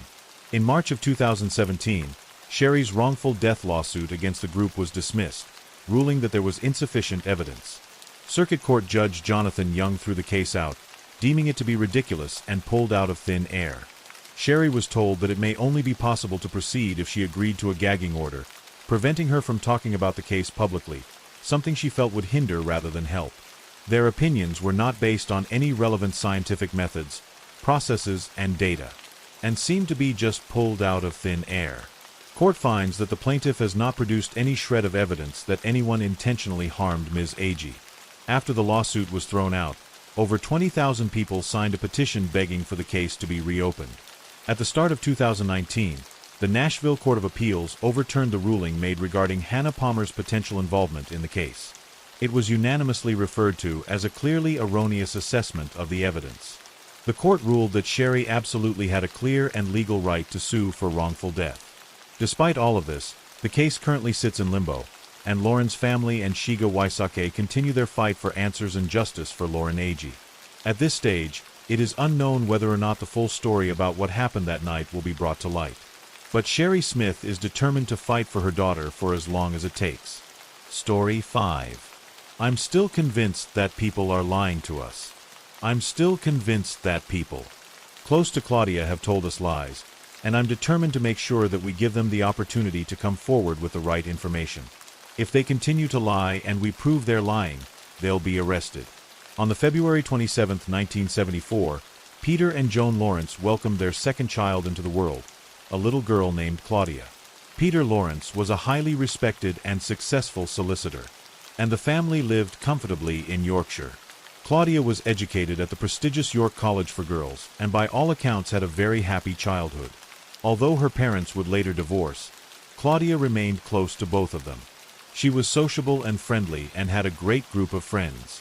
As she got older, she discovered her passion for cooking, and after attending a local catering college, she quickly became a qualified chef. She worked in various restaurants and hotels in York, but soon grew tired of the unsociable hours and wanted a change. Claudia was a bubbly young woman who loved nothing more than being with family and friends. So she changed employment and began working at Goodrich College at the University of York. She was well liked, and her employer described her as a reliable woman who was always on time. A year later, in 2007, she settled into the area and bought a cottage about 3 miles away from Goodrich College. Life for Claudia was seemingly going well. Close to her house was the NAG's head pub, and she was a regular there, becoming a well-liked patron of the business. Although she was close with her parents and older sister, Ollie, she kept some aspects of her life hidden. She allegedly had a series of short-term relationships, but did not share this with people. Wednesday, March 18, 2009, Claudia clocked in at 6 a.m. to start her shift at work. At around 2 p.m., it was time for her to finish, and she was seen on CCTV leaving work on foot. Around an hour later, she was picked up again on CCTV passing a shop close to where she'd lived, and she was also spotted by one of her neighbors. Shortly after this sighting, a colleague drove past her and offered her a lift home. Throughout the evening, she caught up with her friends and parents over the phone. Her mother said that during their conversation, Claudia seemed like her usual self. She was chatty and relaxed. Mother's Day was coming up, and they discussed what they wanted to do to celebrate. Claudia told her mom that as her car was out of action and being repaired, she would need to be in bed early as she had to walk to work the next day. The following morning rolled round, and as it approached 6 a.m., the always punctual Claudia failed to turn up. Her manager knew this was out of character and called her mobile to check on her. Although her phone rang, it redirected to her voicemail. Her manager took no further action. Claudia also arranged to meet her friend Susie Cooper at the NAG's head pub near her house that evening. Susie turned up, but Claudia did not. This was not like Claudia, and Susie tried to contact her. Claudia was often on her phone, a Samsung D900, and Susie became concerned when she heard nothing back from her. The following morning, Friday, March 20th, Susie tried again, but she was met with no response. She decided to get in touch with Goodrich College to see if anyone had seen or heard from her. She was deeply worried when they discovered that Claudia had not been to work for the last 2 days. Susie contacted Claudia's father Peter that day to let him know that she hadn't been to work and people couldn't get hold of her. Peter traveled to Claudia's home, where he and Susie did a search of the house. Nothing was out of place and nothing was disturbed. It looked like she had eaten breakfast, as there were dishes in the sink and her bed had been neatly made. Some recently used hair dye bottles and gloves were also found, but nothing of any real significance was there and everything was where it should be. The only thing missing from the house was her mobile phone, a blue rucksack which she would usually take to work, and her hair straighteners. When considering everything, it appeared that Claudia had left to go to work as normal that Thursday morning and something had happened on the way, which meant she never made it there. At around 2 p.m. on Friday, March 20th, the call was made to North Yorkshire Police to report Claudia as a missing person. Later that day, officers came to Claudia's house and met with her father. But as there were no signs of violence and she wasn't considered vulnerable, the police initially were not quick to act. The police believed that Claudia had probably chosen to go away for a few days and that she would come home soon. But just to be sure, they put out a request for the public's help and checked her usual route to work for any signs of her. But Claudia's family were adamant that she wouldn't leave without telling people. They argued it was more likely that she had been abducted. In the North Yorkshire area, around 3,500 people go missing each year. The vast majority eventually turn up after taking a few days or weeks away, and the police thought that this could have been what Claudia had done. But as time went on and no sign of her was found, and she hadn't contacted anyone, this was soon dismissed. The police had several theories about what could have potentially happened to Claudia. One theory was that she hadn't been met with foul play, but had had an accident or other medical incident on her way to work. This was soon ruled out by the police, however, as they thoroughly checked her out, and found no sign of her. Weeks would pass, and with no sign of Claudia, 5 weeks after she vanished, the police changed their inquiry. They said it had escalated from a missing persons case to a murder inquiry. Another theory was that Claudia had simply been in the wrong place at the wrong time and fallen victim to a violent criminal or serial killer. But a conclusive result couldn't be drawn from investigating these claims, and cases of known serial killers, who could have been in the area at the time, were also looked into but ultimately ruled out. Statistically, most murder victims are known to their killers. Theory that police soon made the top of their priority to investigate was that she had fallen victim to somebody she knew, with her different relationships making her potentially more vulnerable to an angry, jilted partner or something similar. The police checked the CCTV cameras following her route to work, but she wasn't found anywhere on the footage. As the case began to escalate, Crime Stoppers offered a reward of £10,000 for anyone with information. That would lead to an arrest and conviction relating to Claudia Lawrence. The police received over 1,000 calls offering a plethora of information. A witness came forward to say they had seen whom they believed to be Claudia talking to a man on Melrose Gate Bridge at around 5:35 a.m. on the March 19th. The bridge was near to Claudia's home. He claimed that the man was smoking a cigarette in his left hand and had what they said was a skinny build. He was wearing a dark-colored hoodie with the hood up and dark-colored combat trousers. The woman with him was described as smaller than the man with mousy brown hair. She was wearing a blue waist-length jacket with buttons and pockets. But nothing really came of this, and to this day the police are still following up leads for who they dubbed the left-handed smoker. The case brought the local community to a standstill, and people from all over the country were desperate for any news on the missing Claudia. One of the leading figures in the Anglican Church, the Archbishop of York, John Senemu, made an appeal for anyone with information to come forward to the police. In June 2009, Crime Watch featured a reconstruction of Claudia's last known movements in a bid to generate more information. Well, it's now 11 weeks since Claudia disappeared. There's been no proof of life. I'm treating this investigation as one of suspected murder. You see, some people might think they're protecting Claudia, and they're protecting Claudia's reputation, but it's far more important than that if indeed we are talking here about murder. You do want to hear from people who even have suspicions about other people. That would be useful to you at this stage. Absolutely. I'm not here to judge Claudia's relationships. I'm here to investigate them. I need people to share that information with me. Later that month, her father Peter launched a YouTube appeal to try and help find his missing daughter. The annual Whitby Regatta was also used to drum up publicity in the search for Claudia Lawrence. Claudia was an avid user of her mobile phone, so this became a key piece of evidence for the police to investigate. Her phone records showed that in the weeks leading up to her going missing, she had spent a lot of time in the Acoma area of Yorkshire.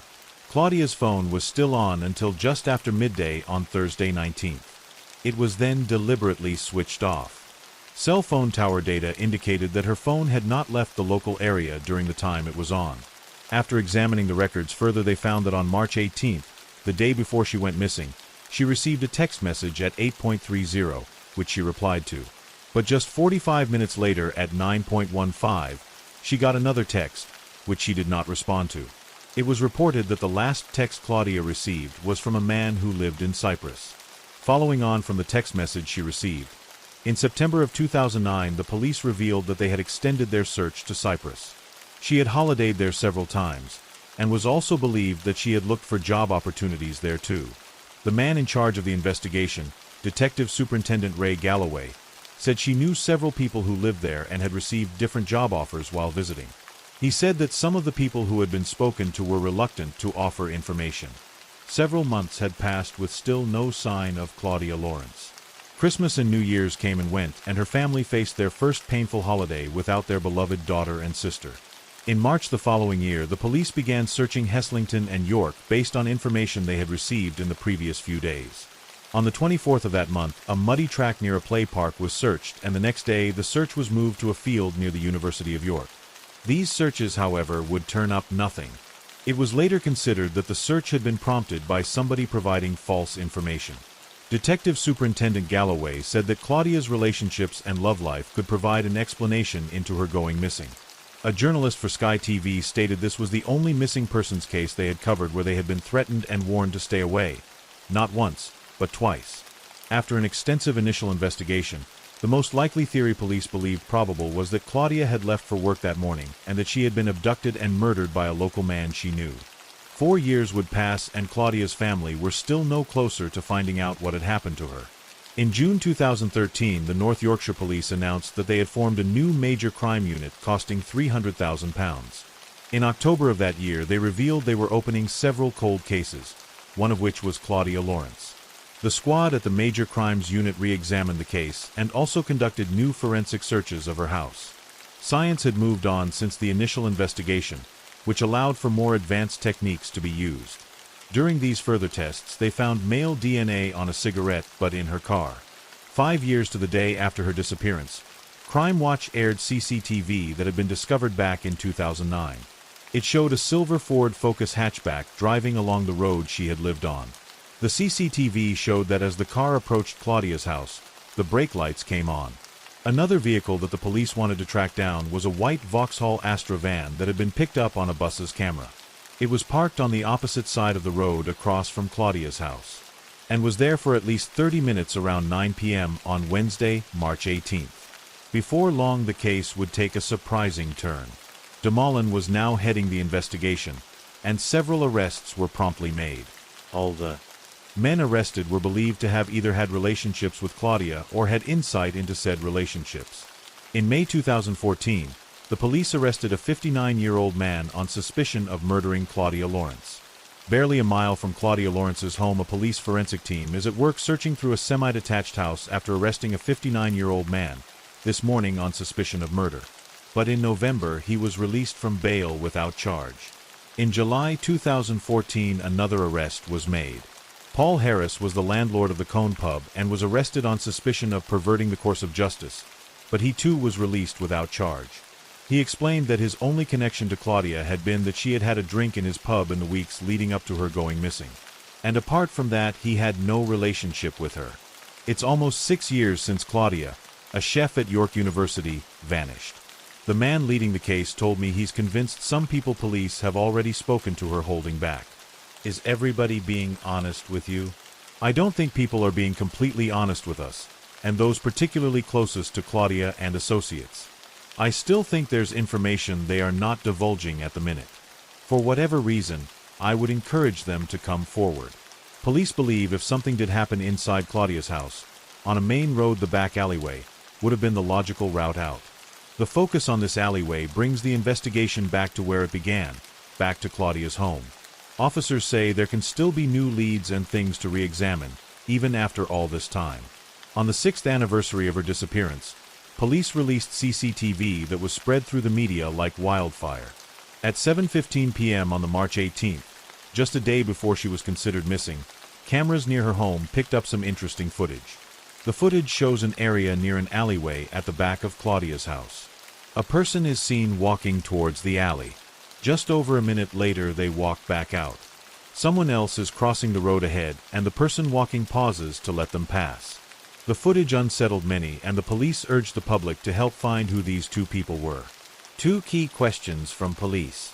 3 weeks previously, police had carried out a finger-dip search of the alleyway, looking for possible vital clues. I'm convinced people have information that they are sat on or they've lied to us previously. So there have been 2 previous arrests, and we will continue to arrest people if we believe they're obstructing the inquiry. Come forward now. It's far too important for loyalty to someone to make you stop saying anything. We just need to know. On the same CCTV camera around 10 hours later at 5:07 a.m., someone is spotted again walking backwards and forwards from the same alley behind Claudia's house. The police wondered if this was the same person, and what, if any, relevance this bore to the disappearance of Claudia. If it was of any relevance, this could have been linked to the witness that claimed to see someone they thought may have been Claudia talking to a male that was smoking on Melrose Gate Bridge. The timing was just 20 minutes apart and in the same location by her house. In 2016, the North Yorkshire Police took the case to the Crown Prosecution Service, asking that 4 men be charged and put on trial for the murder of Claudia Lawrence. The Crown Prosecution Service refused, saying there was a lack of sufficient evidence. The 4 men had drank at the Nag's Head pub, but denied being involved in Claudia going missing. The police said that witnesses had refused to cooperate, and the second investigation was ended soon after. Stephen Fulcher was the senior investigating officer into the crimes committed by notorious murderer Christopher Halliwell. In his book detailing his work on that case, he noted the similarities between Claudia's case and that of Charnoe Callahan, who was murdered by Halliwell in 2011. He was also convicted of the murder of Becky Gooden in 2016. Citing a phone conversation recorded in prison, he claims, in which Halliwell was heard saying the police wanted to speak to him about 8 murders, a figure the police didn't recognize. Where did he get 8 murders from? It didn't come from me. I've got no idea how many murders he's responsible for, but clearly he made that indication. And when you look at everything we know about Christopher Halliwell, 8 is probably an underestimate. Christopher Halliwell was interviewed about Claudia in prison and flatly denied he had played any part in her disappearance and possible murder. The witness's account of seeing a skinny male smoking a cigarette with his left hand on Melrose Gate Bridge fit the physical description of Halliwell. Despite many people's theories surrounding Halliwell's possible involvement in the case, both North Yorkshire Police and Wiltshire Police have said there is no evidence to link Halliwell to the disappearance of Claudia Lawrence. Questions surrounding how the initial investigation was handled were asked, and people wanted to know why things hadn't moved quickly enough. After Claudia's disappearance, her father began a tireless campaign for a change in the law. In July of 2019, Claudia's law was passed which allowed for a guardian to be appointed if a person had been missing for more than 90 days. It meant direct debits could be stopped and financial affairs managed in their absence. Tragically, less than 2 years later, her father Peter died in February 2021 without ever finding out what had happened to his missing daughter. Friends and family remain hopeful that they will one day be able to answer the question, what happened to Claudia Lawrence? Peter Lawrence, Claudia's father, set up a website with all the relevant links and contact information should you wish to leave a tip of any kind about Claudia's case. I've left a link to that in the description, along with some other sites you can visit to help keep Claudia's case as active as possible. Story 6. Well, listen, the Old Bailey has heard, of course, some terrible cases in its history, but this has to be one of the most disturbing that anybody really has ever sat through. The absolute depravity of what Joseph McCann embarked on in April and May of this year. The spree of abductions, sexual assaults, and rapes of 11 victims over the course of 2 weeks. Starting in Watford, moving to London, then heading up to the northwest around Manchester and Cheshire, traumatizing his victims, leaving them with a trauma that they will have to live with for the rest of their lives. Born in London, England on February 8, 1985, Joseph McCann's crime spree started from a very young age. When he was a small boy, his family moved onto a council estate in Manchester, and it was around this time that his interest in criminal activity started. Aged just 11, he had his first run-in with the law, and by the age of 13, he had already been convicted for theft. He and his 2 brothers created such fear amongst the community that following multiple complaints to the council, the family were eventually evicted in 1998. As he got older, more arrests followed, including carrying a knife, criminal damage, and the handling of stolen goods. He would set fire to cars and threaten children and the elderly. Despite moving, the brothers frequently returned to their old council estates and continued what was described by the newspapers and neighbors as a campaign of terror. It wasn't long before the brothers were all issued with antisocial behavior orders, commonly known in the UK as ASBOs. They were among the first people in the UK to ever receive this. The order banned them from entering the Beswick area and exhibiting physically or verbally abusive or antisocial behaviors in the city of Manchester. This didn't appear to have much of an impact on the boys, as they were photographed laughing and swearing at the crowd while coming out of court. In the Beswick area, crime fell by a third, and one supermarket claimed that their revenue had risen by £14,000 after the ASBO against the boys was given. Their lawyer claimed it was against their human rights, and they appealed the ASBOs 3 times. This eventually resulted in them taking it to the Court of Appeal in 2001, but these appeals were flatly denied by the court. In 1999, the McCann family moved again, this time out of the Manchester area. They moved to the south of England, where the brothers continued their criminal activities. Around 2007, Joseph was living in Bedford. He had recently become a father, but was not present for the birth nor in the baby's life, due to spending time in prison. He was released later that year, but on December 27th, he was arrested and jailed again for burglarizing an 85-year-old man's house and threatening to stab him. Fortunately, the elderly man had CCTV outside, and he was swiftly caught and sent back to prison in September of 2008. He was sentenced to imprisonment for public protection, or an IPP, in order to serve a minimum of 2 years and 6 months inside. His IPP was a form of an indeterminate sentence, meaning that when his sentence was done, the parole board for England and Wales would have to determine whether or not he posed a risk, and whether or not it was safe to allow him back out. He would be on a 10-year-long license, meaning that if any criminal activity happened in those 10 years, he would be recalled to prison immediately. While in prison, various professionals and offending managers expressed their deep concern that he still presented a huge risk to society. One statement said that he posed serious harm to the public and known adults, as well as a medium risk to children, prison staff, and prisoners. They believed that he could also be a massive threat to teenage girls and showed signs of wanting to sexually exploit them.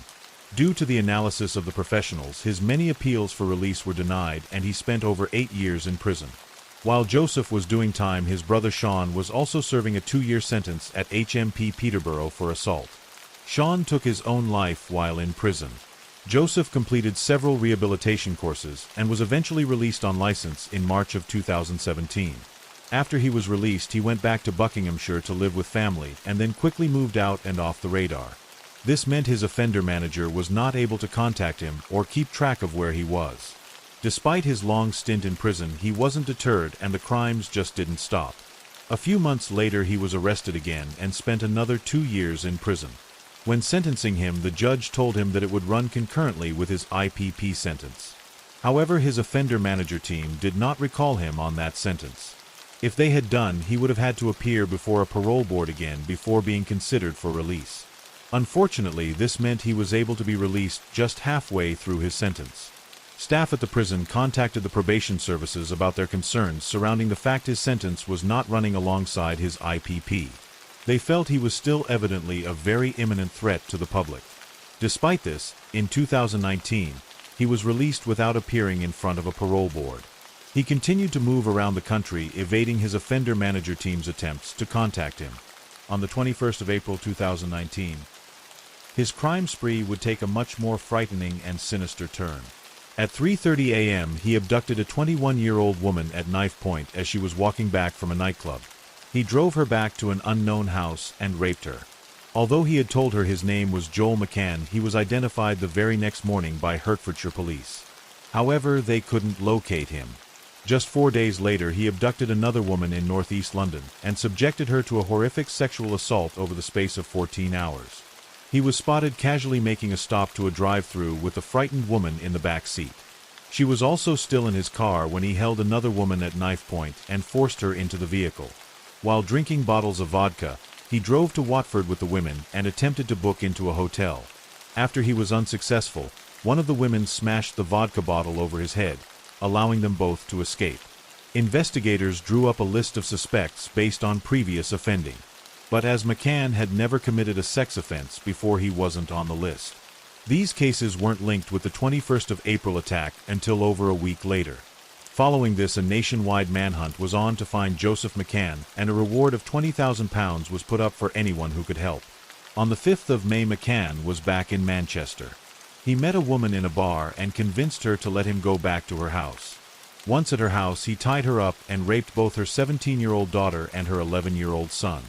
The daughter managed to escape out the window and ran for help, but Joseph was gone by the time the police and neighbors arrived at 8 a.m. Around 1 p.m. that day, a suspect had been arrested and taken into custody, but it wasn't Joseph McCann. While officers were interviewing the wrong man, McCann had moved on and driven to Bury. At 1:30 p.m., he abducted a 71-year-old woman outside of a Morrison supermarket. He attacked her and raped her. He stole her car, and while the woman was still in it with him, he attacked and kidnapped a 13-year-old girl. She too was sexually assaulted. The pair managed to escape at a service station later that afternoon, but Joseph carried on in the victim's car. That same evening at around 6:30 p.m., he was driving in Cheshire when he forced two 14-year-old girls into the car and threatened to kill them. He was seen driving to a petrol station and buying a packet of condoms. The two girls, although not shown, were in the back. He was on a dangerous and disturbing rampage. Fueled further by cocaine and vodka, he had no intent of stopping, and there was no limit to how far he would take his appalling crimes. Joseph McCann was now the most wanted man in the country. It was in this moment, however, that police finally caught up with him. They spotted him in his car with the two girls in the back and began chasing him. "I'm on my way. I'm on my way. Where is he? Where's he gone?" McCann crashed the car into a Mercedes and started fleeing on foot. Fortunately, the two girls weren't injured, just extremely shaken. He somehow managed to escape on foot before stealing a bike and riding away. He then abandoned the bike and booked a taxi at around 8:15 p.m. It was at this point that roadblocks had been set up in the area and the police were closing in on Joseph McCann. Cheshire Constabulary, however, did not issue a warning to say he was in the area until 8:45 p.m. A police officer stopped the taxi and unknowingly spoke to McCann, who was holding a pint glass, and said he was returning home after a visit to the pub. The officer had a description of McCann and knew he would have a large tattoo on his stomach if it was him. He asked McCann to lift up his shirt, to which McCann shouted obscenities at him and ran out of the taxi. After almost 9 hours of chasing Joseph McCann in cars, on foot and using helicopters, on the 6th of May at 2:36 a.m. he was found hiding up a tree down a rural country lane. After a long battle with negotiators, he was finally detained and arrested. He taunted the police by saying, "If you had caught me for the first two, the rest of this wouldn't have happened." He also claimed that the young girls in his car had just wanted a lift, and he was simply helping them out. He entered a not guilty plea to all the charges related to the 11 women and children. On December 6th of that same year, he appeared via video link from Belmarsh Prison at the Old Bailey Courthouse in London. Mr. Justice Edith was presiding. McCann refused to come to court and complained that he was sleep-deprived and physically couldn't make it in. Not only did he show no respect for the justice system, he showed no remorse to any of his victims. He was tried and unanimously convicted of a shocking 37 offenses. The jury praised the victims for their bravery and courage in coming forward. Joseph McCann was given 33 life sentences in order to spend a minimum of 40 years in prison for his heinous and appalling crimes. The judge branded him a classic psychopath, and his violent and horrific rampage was described as unprecedented. Police believe that for those 15 days they were hunting for him, he was using a variety of disguises, cars, and false names. He was also being hidden and protected by various associates, and 6 people were arrested in connection with concealing him. The frightening and depraved acts that Joseph McCann had inflicted on so many people and communities enraged the public. People couldn't fathom how he had been released from prison with his IPP sentence being ignored. BBC News said that National Probation Service had not followed the correct procedures, and following his 2017 arrest, he should have been made to answer to the parole board before being released. This would likely have been denied by the board, meaning he would have remained in prison. The Ministry of Justice conducted an investigation and review into what had gone wrong within the broader criminal justice system in dealing with Joseph McCann. Although not normally done, these findings were released to the public. They concluded that the National Probation Service did not manage McCann effectively or in line with the policies and procedures which set out the expectations for managing offenders who pose a high risk of harm. A very concerning case. This was a dreadful, dreadful set of offenses, and in this case I think there was clearly an individual error. McCann should have been referred to the parole board after he'd committed further offenses. They also found that the management of him as an individual was not consistent enough, with a high turnover of staff and subsequent files and paperwork that needed to be handed over being rushed. Other newspapers suggested that budget cuts and staff shortages within the NPS had a part to play in things too. After an internal investigation, one member of staff was demoted. Harry Fletcher, the former Assistant General Secretary of the Probation Officers Union, would say a recent parliamentary answer shows that one person a week is let out wrongly. There has never been a consequence as devastating as this. Story 7. Michael Haight was born on January 7, 1980 in Seattle, Washington. However, at an early age his family relocated to Cedar City, Utah following the completion of his father's dental school. As a child, Michael was a typical young boy who enjoyed baseball, basketball, and soccer. He achieved the rank of Eagle Scout and excelled in school. After graduating high school in 1998, Michael spent the summer working at a fish plant in Alaska. He quickly earned the position of line manager, overseeing more than a dozen men. His work ethic and dedication were recognized, leading to his promotion. Michael went on a mission trip to South Brazil as a dedicated member of the Church of Jesus Christ of Latter-day Saints. This experience further deepened his faith and strengthened his commitment to his religious community. Upon his return to the United States, Michael pursued a degree in business at Southern Utah University, where he graduated in 2004. At Southern Utah University, Michael met his future wife, Tasha Earle. They fell in love and married in the St. George Temple on May 10, 2003. Michael appeared to be the epitome of a devoted husband and father to outsiders. He coached his children's sports teams, attended their school concerts, and spent time with them sledding and doing projects in the garage. However, on January 4, 2023, the facade Michael had built around his family came crashing down. On that day, 8 bodies were found in the Hyatt residence, leaving investigators and neighbors alike shocked and bewildered. Early that morning, Tasha Haight missed an online appointment, and Michael, her husband, failed to report for work.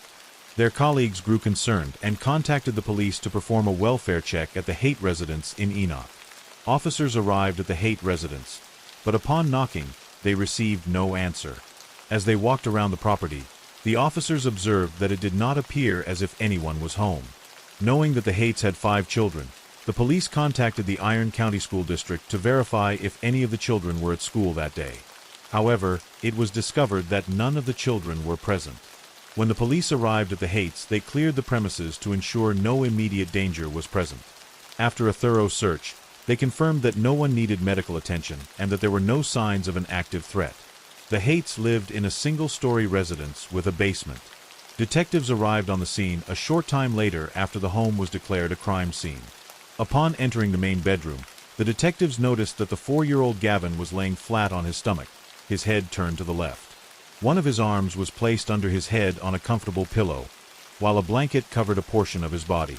Similar to Gavin, Tasha was only partially covered by the blanket. The detectives discovered an older woman on the other side of the bed. She was later identified as Gail Orrell, Tasha's mother. Gail was also lying on her back, her head resting on a pillow. Like her daughter and grandson, Gail was partially covered by a blanket. As the detectives continued their search of the Haights' home, they entered Briley's room, where they found the 12-year-old girl lying in bed. She was slightly inclined and partially covered with a blanket. In Amon's room, the detectives discovered a 7-year-old boy lying face down in the corner of the room. Unlike his siblings, he did not have a pillow or blanket over him. Sienna, Amon's twin sister, was found in her bedroom, lying on her left side in bed, her head resting on a pillow, also covered with a blanket. Macy, the eldest of the Haight children at 17 years old, was found in her bed, her head resting on a pillow, and her body covered by the blanket. The detectives then found Michael Haight in the exercise room in the basement of the home. He was lying on top of a sleeping bag. All 8 victims were found dead from a gunshot wound. It did not take long before the detectives concluded that Michael Haight was the primary suspect. They theorized that he killed his wife, mother-in-law, and 5 children before taking his own life. As the detectives began their investigation, one neighbor provided crucial information that helped them piece together the timeline of the crime. The neighbor told the police that she had awoken at 3:30 a.m. to use the bathroom. Exiting her room, she heard a loud bang that sounded like fireworks.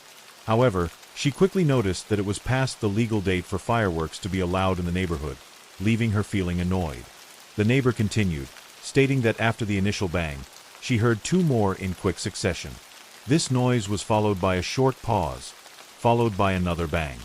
That pattern continued, with a brief pause before the next bang, and a longer pause before a final bang.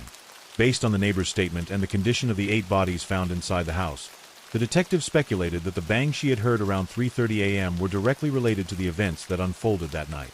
They believed that Michael Haight carried out the brutal killings during this specific time frame. During the investigation into the Haight family murders, detectives learned that an unnamed non-family member had reported abuse to the police in the Utah Division of Child and Family Services in 2020.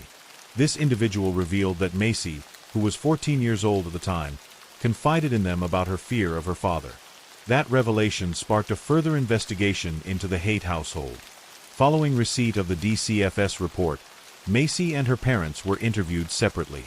During Macy's interview, the interviewer learned disturbing information. Macy stated that there were times when her father choked her, and she feared he was going to kill her. She revealed that the violent attacks began in 2017, and spoke of a time when her father grabbed her by the shoulders and pushed her into a wooden piece of furniture. When the detectives interviewed Michael Haight, he denied ever hurting his daughter. He dismissed the incidents described by Macy as misunderstandings and blamed his emotional state on his father's death and the recent divorce of his brother. Michael stated that he had been upset about these issues and took it out on his older daughter. Tasha did not want to press criminal charges against Michael, and the Utah Department of Children and Family Services, the Enoch Police Department, and the Iron County Prosecutor's Office also declined to press charges. They had determined that the case did not meet the statute's requirements for prosecution. Additionally, a lethality assessment was conducted with Tasha, and according to her response, it did not indicate her relationship with Michael was lethal. However, victim services were made available to Tasha and the children for several months after the case was opened. Through conversations with Tasha's friends, the detectives gained a different perspective on Michael Haight, from that portrayed to the community. According to Tasha's friends, whenever they stopped by the house to visit, they often had to engage in conversation while the water was running in the kitchen to cover up any sound. Tasha believed that Michael was monitoring her conversations and eavesdropping on them. These friends also helped Tasha clean the house whenever they came over, so Michael would have nothing to yell at Tasha about. Tasha's friends shared that whenever they texted her, she would respond with short, positive messages. Seemingly mindful of the possibility that Michael might read these messages, they believed this was a way of maintaining a positive image in front of Michael, as to suggest that everything was going smoothly in their marriage. The detectives assigned to the case have learned that Michael exhibited signs of highly controlling behavior towards his wife Tasha. One way in which Michael exerted control over Tasha was by taking her car keys and phone to prevent her from leaving. Another incident that raised suspicion about Michael was his reaction to Tasha purchasing a $30 rug from Walmart to replace a soiled one. Although Tasha had a legitimate need for the carpet, Michael became furious, claiming the purchase was excessive. Tasha confided in her friends that her 7-year-old son, Eamon, was acting more and more like his father, Michael, emulating his bad behavior. Whenever Tasha told Eamon to do something, he responded, "That's not my job." This behavior was concerning for Tasha, as it reflected Eamon's lack of responsibility and disregard for authority. Often dismissed or ignored Tasha's instructions, and Eamon seemed to follow suit. According to Tasha's friends, in 2022, Tasha dared indulge in a small act of self-care. Despite the demands of her responsibilities, she decided to get her nails done, a relatively rare occurrence for her. However, her husband Michael did not allow it to happen, placing strict restrictions on her freedom. After Tasha's indulgence, she felt renewed confidence in beauty. She told Michael that she would be getting her nails done on a monthly basis, a decision that did not sit well with him. Angered by his wife's decision, Michael expressed his disapproval, questioning how much this new habit would cost. To alleviate Michael's concerns, Tasha calmly explained that maintaining this self-care ritual costs $25 per month. However, Michael remained unconvinced, arguing that Tasha was taking food from their children's mouths by spending money on her nails. His perspective was rooted in control and a deep financial responsibility towards their family. Around the same time, Tasha started prioritizing her self-care and began losing weight. After years of her husband calling her fat and ugly, Michael was furious that she was shedding pounds. He accused Tasha of cheating on him, trying to justify the sudden change in her physical appearance. Michael's controlling behavior reached new heights, as he attempted to manipulate Tasha's weight loss. He pleaded with her to stop losing weight, concerned that other men might look at her with desire. Underlying this demand were his deep-seated insecurities and desire for complete control over his wife's body and behavior. Tasha's friends also told the police about when the family kitchen table unexpectedly broke, and Tasha needed to buy a new table. However, Michael refused to give her the money to buy one. Frustrated by the situation, Tasha decided to take matters into her own hands. She chose to refinish the old table, hoping to improve its appearance and functionality. However, this act of defiance did not sit well with Michael, as he did not give her permission to do so. Michael Haight had a stingy attitude towards spending during the holiday season. Despite his significant income, he provided only $100 to Tasha for each of their 5 children to buy presents. Tasha always gave her children a fulfilling Christmas. Yet Michael received a substantial paycheck from his job at Allstate. However, he refused to allocate additional funds to his wife and children. His rationale was that he didn't see the need to provide them with more of what he believed was rightfully his. Michael's obsession with reducing waste and conserving resources led him to impose strict rules on Tasha's household habits. She had to wash out and reuse plastic bags, even if they were used once or multiple times. This excessive demand for reusing bags placed additional responsibilities and burdens on Tasha, leaving her feeling overwhelmed. Further, Michael's desire to control every aspect of Tasha's life extended to her cleaning and baby care routines. He insisted on having the cleaning and baby wipes, claiming it was more eco-friendly and cost-effective. However, this demand compromised Tasha's comfort and hygiene and created unnecessary stress. If Tasha failed to adhere to the instructions set by Michael, she faced serious consequences. He made it clear that disobedience would lead to a lot of trouble for her. This threat created a sense of fear and submission in Tasha, leaving her with no choice but to comply with Michael's demands. According to Tasha's friends, she confided in them that although Michael had been mean to her throughout their marriage, he had never extended this mistreatment to their children until the late 2010s. However, as time went on, the abuse directed towards Macy intensified, leading her to consider taking her own life. Michael had extremely high expectations for his daughter Macy. He expected her to earn straight A's all the time, even though Macy was already struggling with the weight of her father's abuse. The pressure to meet his unrealistic expectations proved to be overwhelming for Macy. Macy's friends told the detectives about another disturbing incident in the Haight home. Michael returned home one evening to find Macy with her head in her mother's lap. Angry and frustrated, Michael instructed Macy to get up and clean her room. This incident left Macy deeply shaken, as she recalled looking into her father's eyes and seeing them filled with hatred and pure evil. The detectives uncovered another incident where 7-year-old Briley was playing with a changing table and did not stop when Michael told her. This incident led to Michael blaming his wife, Tasha, for their children's behavior. He labeled them as the worst children in the world, who were disrespectful and awful. Michael not only blamed Tasha, but also called her fat and ugly, all in front of their 5 children. It was during this distressing incident that Tasha decided to pursue an exit strategy and file for divorce from Michael after 20 years of marriage. The incident, which showcased Michael's abusive behavior and lack of control over his anger, served as a wake-up call for Tasha. She saw the negative impact this behavior was having on her children and realized that staying in the marriage was not an option. Divorce was difficult for Tasha. She spent over 2 decades with Michael. However, she realized that her children's well-being and safety were more important than any marital bond. On December 21, 2022, Tasha filed for divorce from her husband Michael. However, she asked for the divorce papers to be delivered after the holidays, wanting one last normal Christmas for her 5 children before the separation. She knew that Michael's behavior would likely escalate once he received the papers, and she did not want the holiday festivities tarnished for everyone. The divorce papers were delivered to Michael's Allstate office 2 days after Christmas. Despite his recent actions, Michael called Tasha, acting completely normal, asking her about her day as if she hadn't served him with divorce papers mere minutes ago. He told Tasha to leave, but insisted that she leave the children behind, but Tasha stood her ground and refused to leave the house without them. Despite Michael's demands, Tasha decided to take the children with her to her mother's home in Laverkin, Utah. Later that evening, Michael showed up at his mother-in-law's house, attempting to convince Tasha to go for a ride with him. Tasha, however, refused and confided in her friends that she had a bad feeling about going anywhere alone with Michael. After Tasha filed for divorce, Gail Earl, Tasha's mother, moved in to provide support for both Tasha and the children. However, Michael's actions during this time further exacerbated the situation. Michael did not vacate the family home. Instead, he chose to move into the basement, where the fitness room was. In this room, he slept on a sleeping bag with a pillow on the floor, with his clothes hung on hangers piled on a couch outside the door. Tasha confided in her friends that she had noticed a discrepancy in their children's saving accounts, which contained $20,000.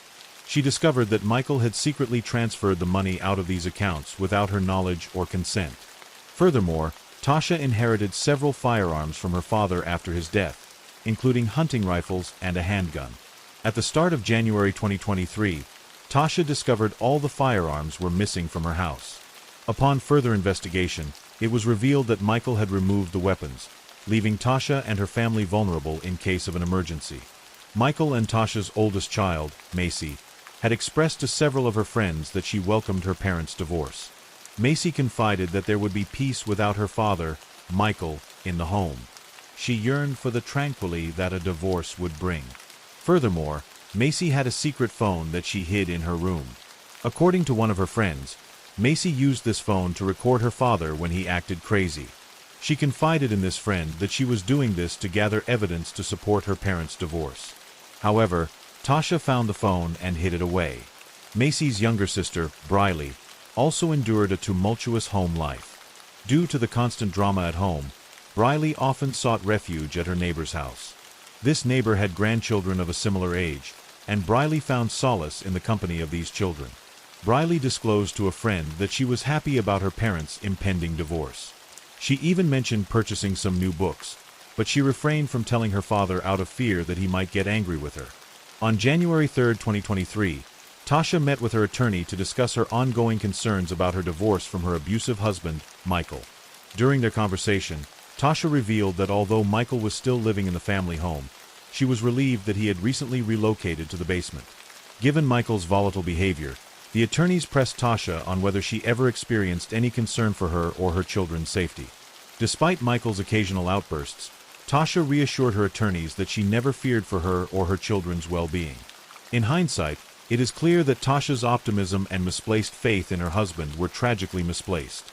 The investigation into the Haight family shooting was a harrowing journey for police detectives as they pieced together the chilling sequence of events that led to the tragic outcome. One chilling discovery stood out amid the digital evidence collected from the family's computers and cell phones. On December 30th, mere days before the deadly shooting, Michael conducted a disturbing Google search. At 10:41 p.m., Michael's queries delved into firearms and shooting-related topics. These searches and other evidence gathered during the investigation painted a chilling picture of Michael's intentions. The search results revealed alarming questions such as, Michael expressed that he could not handle the situation for another day, and was determined to put an end to the manipulation and control he had been subjected to. Michael's note expressed deep frustration and desperation. He mentioned repeatedly asking for help, but no one seemed to listen. In this note, Michael emphasized his determination to not be a burden to society. The details of this case have left many in shock and disbelief, as it painted the picture of a deeply dysfunctional family plagued by violence. Michael's actions were premeditated and calculated. He carefully planned the murders, ensuring that his wife and children were unaware until it was too late. Story 8.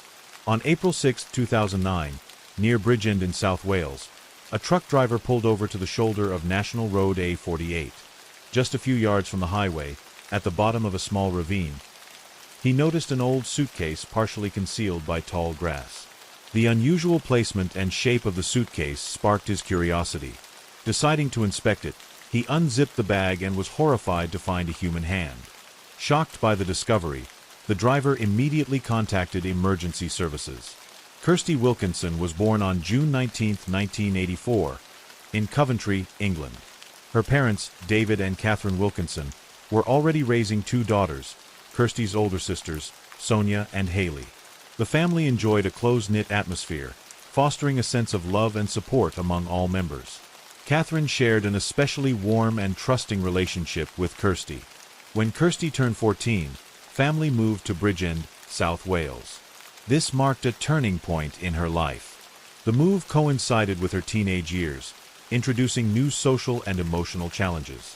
At her new school, quickly drew attention for her striking appearance and confident demeanor. Inspired by celebrities she saw in magazines, she began dreaming of a career in modeling. She imagined herself immersed in the world of fashion, surrounded by the spotlight and camera flashes. However, the reality proved more challenging. The modeling industry was highly competitive, and Kirsty struggled to establish a full-fledged career. Her work was limited to occasional amateur photo shoots, which brought little financial stability. Despite this, Kirsty displayed a strong sense of independence, taking on various part-time jobs from a young age. She worked as a waitress, cashier, and even cleaned houses to avoid relying on her parents financially. At 17, Kirsty's circumstances changed dramatically. Facing mounting expenses, she began working at an establishment in Bridgend known for its nightlife and adult entertainment. For Kirsty, this was less of a choice and more of a necessity. She kept this aspect of her life a secret from her family, fearing their judgment. To her mother and sisters, she claimed to work as an administrator for a local business. Using the pseudonym Megan to protect her identity, Kirsty tried to separate this part of her life from the rest of her world. The financial benefits of her new job were significant. She was able to afford her own apartment, cover personal expenses, and even save some of her earnings. However, Kirsty did not take pride in her work. The constant fear of exposure weighed heavily on her, and she struggled with feelings of shame and inner conflict.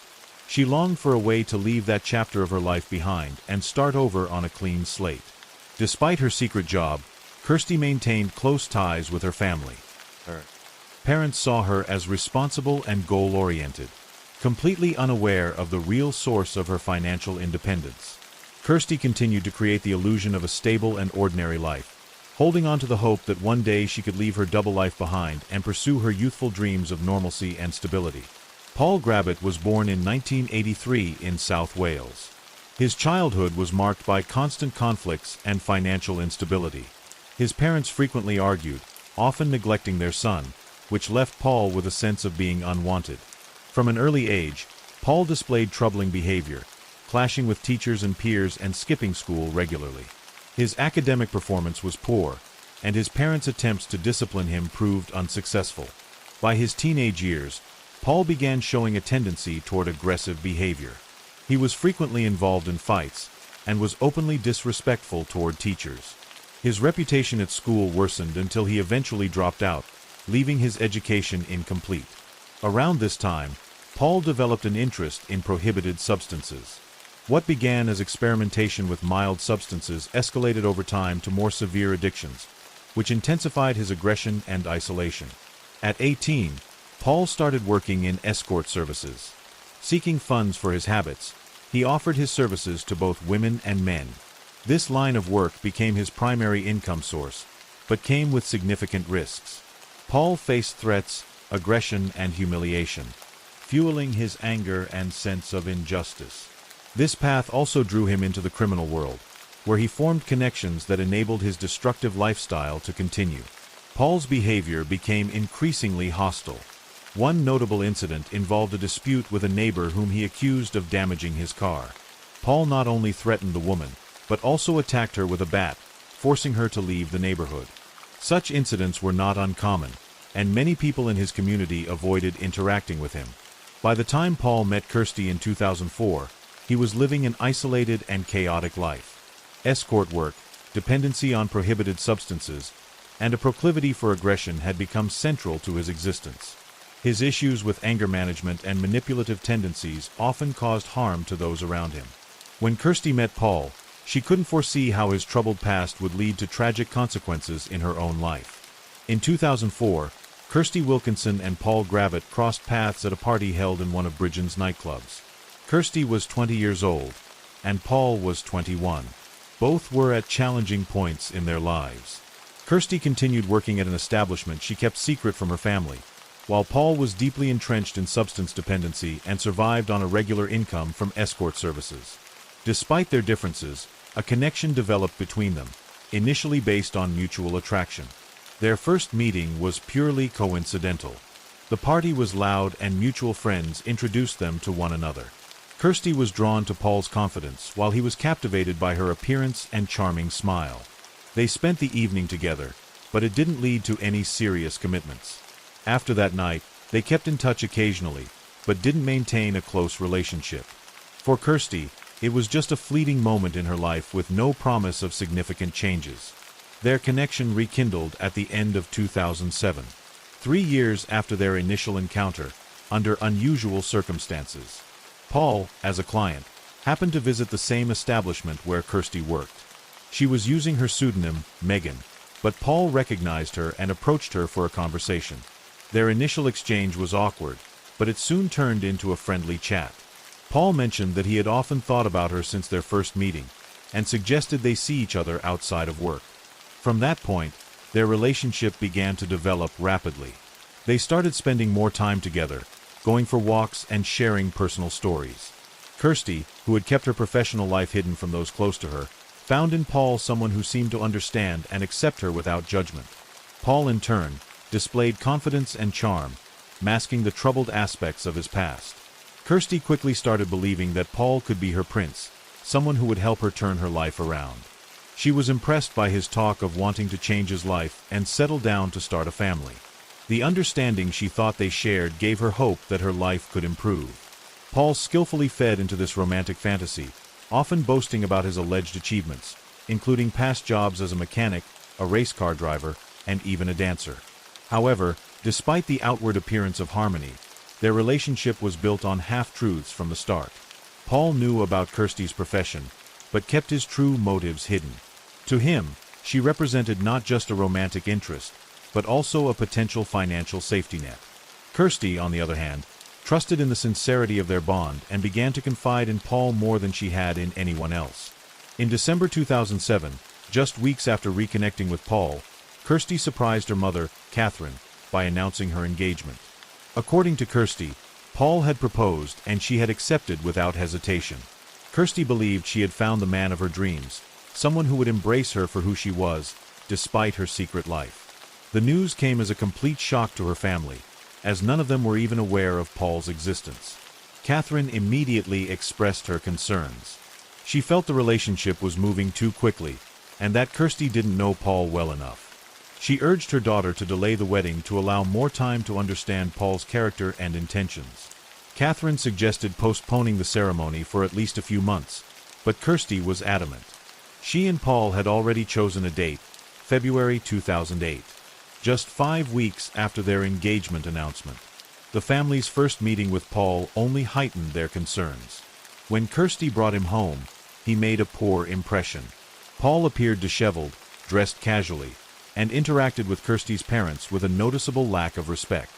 His stories about his life raised red flags. He claimed to have worked as a mechanic, a race car driver, and even a dancer, but none of these claims could be substantiated. It seemed as though Paul was trying to impress them by exaggerating his achievements. However, his tone and demeanor left Kirsty's family feeling uneasy. Kirsty's parents, Catherine and David, tried to dissuade her from rushing into the relationship. They pointed out that Paul seemed unreliable and that their relationship was progressing too quickly. Kirsty's older sister, Sonia, also voiced her concerns, remarking that Paul came across as manipulative. Despite their efforts to convince her otherwise, she firmly believed Paul was her only chance at a happy future. Kirsty had always been a dreamer and a romantic. From a young age, she envisioned a beautiful wedding and a large family. The lifestyle she had been leading left her feeling empty, and she hoped that marrying Paul would mark the beginning of a new chapter. Determined to follow her dream, she ignored all the warnings. She even convinced herself that her loved ones simply didn't understand her feelings. Despite their reservations, Kirsty's family chose to support her on her wedding day. The ceremony took place in February 2008. Her parents and sisters attended, though their smiles masked their unease. Paul, on the other hand, appeared pleased and confident. For Kirsty, it was the day her dreams came true, but for her family, it marked the start of her growing estrangement. They felt she was overlooking the troubling signs that would later lead to tragic consequences. After the wedding in February 2008, Kirsty and Paul began their life together in her apartment in Bridgend. From the outset, Paul imposed his own rules, which quickly escalated into complete control. He moved into Kirsty's home without discussion and immediately took charge of her finances. Paul insisted on gaining access to her bank account, claiming it was necessary to manage their money more effectively. Kirsty, still caught up in her romantic fantasy, didn't object. It soon became evident that Paul had no intention of contributing to their shared well-being. He made no effort to find a job and spent most of his time at home, while Kirsty continued working to support them both. Furthermore, Paul began interfering in her professional life. Instead of discouraging her work, he suggested she take on more clients to increase their income. To him, this was a way to cover their growing expenses, showing no regard for Kirsty's feelings or well-being. Paul's control extended beyond words. He began accompanying Kirsty to her workplace under the guise of ensuring her safety, but in reality, to monitor her schedule and ensure she met his demands. Over time, he started finding new clients for her online. Paul created multiple accounts on various platforms, advertising Kirsty's services. As a result, her workload became even more demanding. On top of her shifts at the establishment, she started meeting clients at home. This situation quickly became emotionally devastating for Kirsty. She had long dreamed of leaving her line of work, starting a fresh chapter, and building a family. However, under Paul's pressure, those dreams seemed unattainable. Despite her reluctance to continue, Paul used persuasion and manipulation to convince her that this was the only way to maintain their relationship and financial stability. He exploited her sense of responsibility and love for him as leverage. Paul's control was not limited to finances. He also began interfering in her personal life. He demanded explanations for her every move, checked her phone, and forbade her from speaking with certain friends. He insisted that some of them had a negative influence on their relationship. Gradually, Kirsty became isolated, left without support or anyone to confide in. The early signs of Paul's manipulative behavior included his attempts to undermine Kirsty's confidence. He made comments about her appearance, pointing out perceived flaws, and instilled the belief that she couldn't succeed without him. These remarks chipped away at her self-esteem, making her increasingly dependent on him. Paul also exhibited extreme mood swings, shifting from tenderness and care to irritation and aggression, further deepening Kirsty's sense of insecurity. As time passed, Paul became even more assertive. He began introducing others into their personal life under the pretext of adding variety to their relationship. Kirsty was firmly against this idea, but to avoid conflict, reluctantly agreed. However, such situations only deepened her internal turmoil. She began to feel as though her body and life no longer belonged to her. Kirsty tried to maintain the appearance of a normal family life, but inside, she was consumed by doubt and fear. Paul continued to assert his dominance, completely disregarding her feelings and needs. She frequently recorded her thoughts in a journal, but she lacked the strength to stand up against Paul's growing control. Her life had become a constant struggle to hold on to what little independence she had left, all while enduring relentless pressure and manipulation from Paul. Over time, Paul's controlling behavior escalated into overt aggression. The first instances of physical confrontations occurred a few months after the wedding. One evening, Paul, upset that Kirsty hadn't earned what he considered enough money, started an argument that turned into shoving and striking her. For Kirsty, it was a shocking experience, but Paul quickly apologized, promising it would never happen again. However, his apologies were merely temporary. Soon, these episodes became regular, and the severity increased. Paul began using aggression as a tool to break Kirsty's will.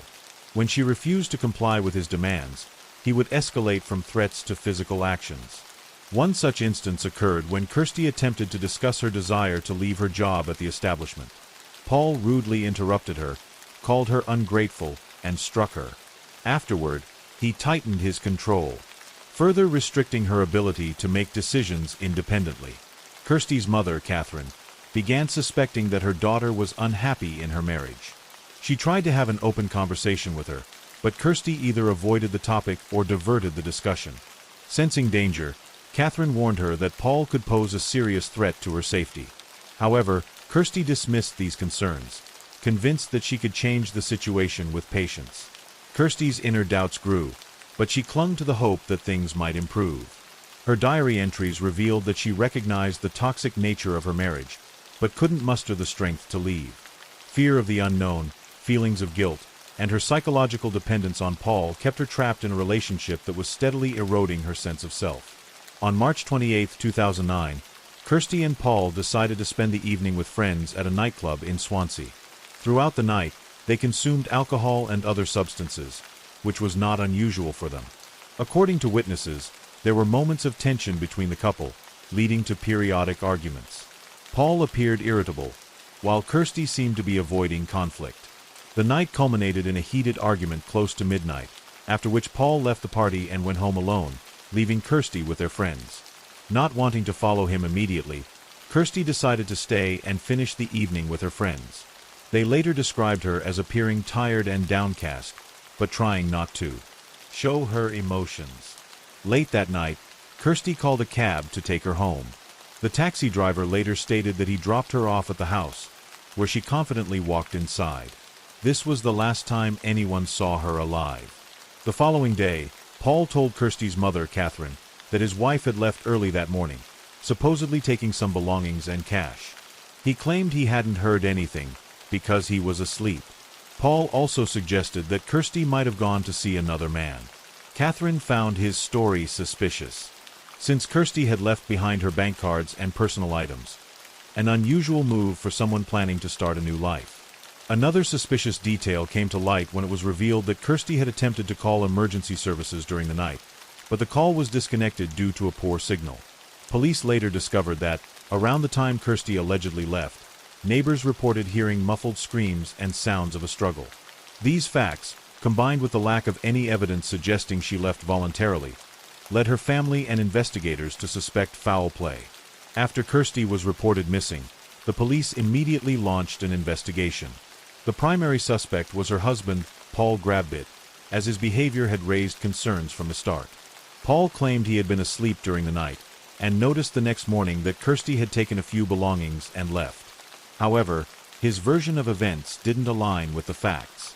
Kirsty had left behind her bank cards and other important personal items, which contradicted the idea that she had left intentionally. During the initial search of their home, police noticed some suspicious changes. Part of the living room ceiling had been freshly painted, and a carpet that used to be in the room was missing. Paul explained this by saying Kirsty had wanted to redecorate, but the explanation seemed implausible. Neighbors reported hearing muffled cries, sounds of a struggle, and noise resembling the movement of a heavy object during the night. No one contacted the authorities at the time, assuming it was just a domestic argument. A crucial clue came from Kirsty's failed attempt to call emergency services on the night she disappeared. Investigators determined that the call was interrupted, but the fact that she tried to reach out for help suggested she was in danger. This, combined with the neighbors' testimonies, further heightened suspicions about Paul's involvement. On April 6, 2009, the investigation took a tragic turn. A truck driver who had pulled over on the shoulder of the A48 near Bridge End noticed a suitcase lying in a roadside ditch. The unusual appearance of the item caught his attention. Upon opening the suitcase, he discovered a human hand. Horrified, he immediately contacted the police. When officers arrived, they found the body of a woman inside the suitcase. Experts later identified the victim as Kirsty Wilkinson. An examination of the body revealed that Kirsty had suffered severe injuries. Her nose and jaw were broken, and her body showed numerous bruises and scratches. She died from a traumatic brain injury caused by repeated blows to the head.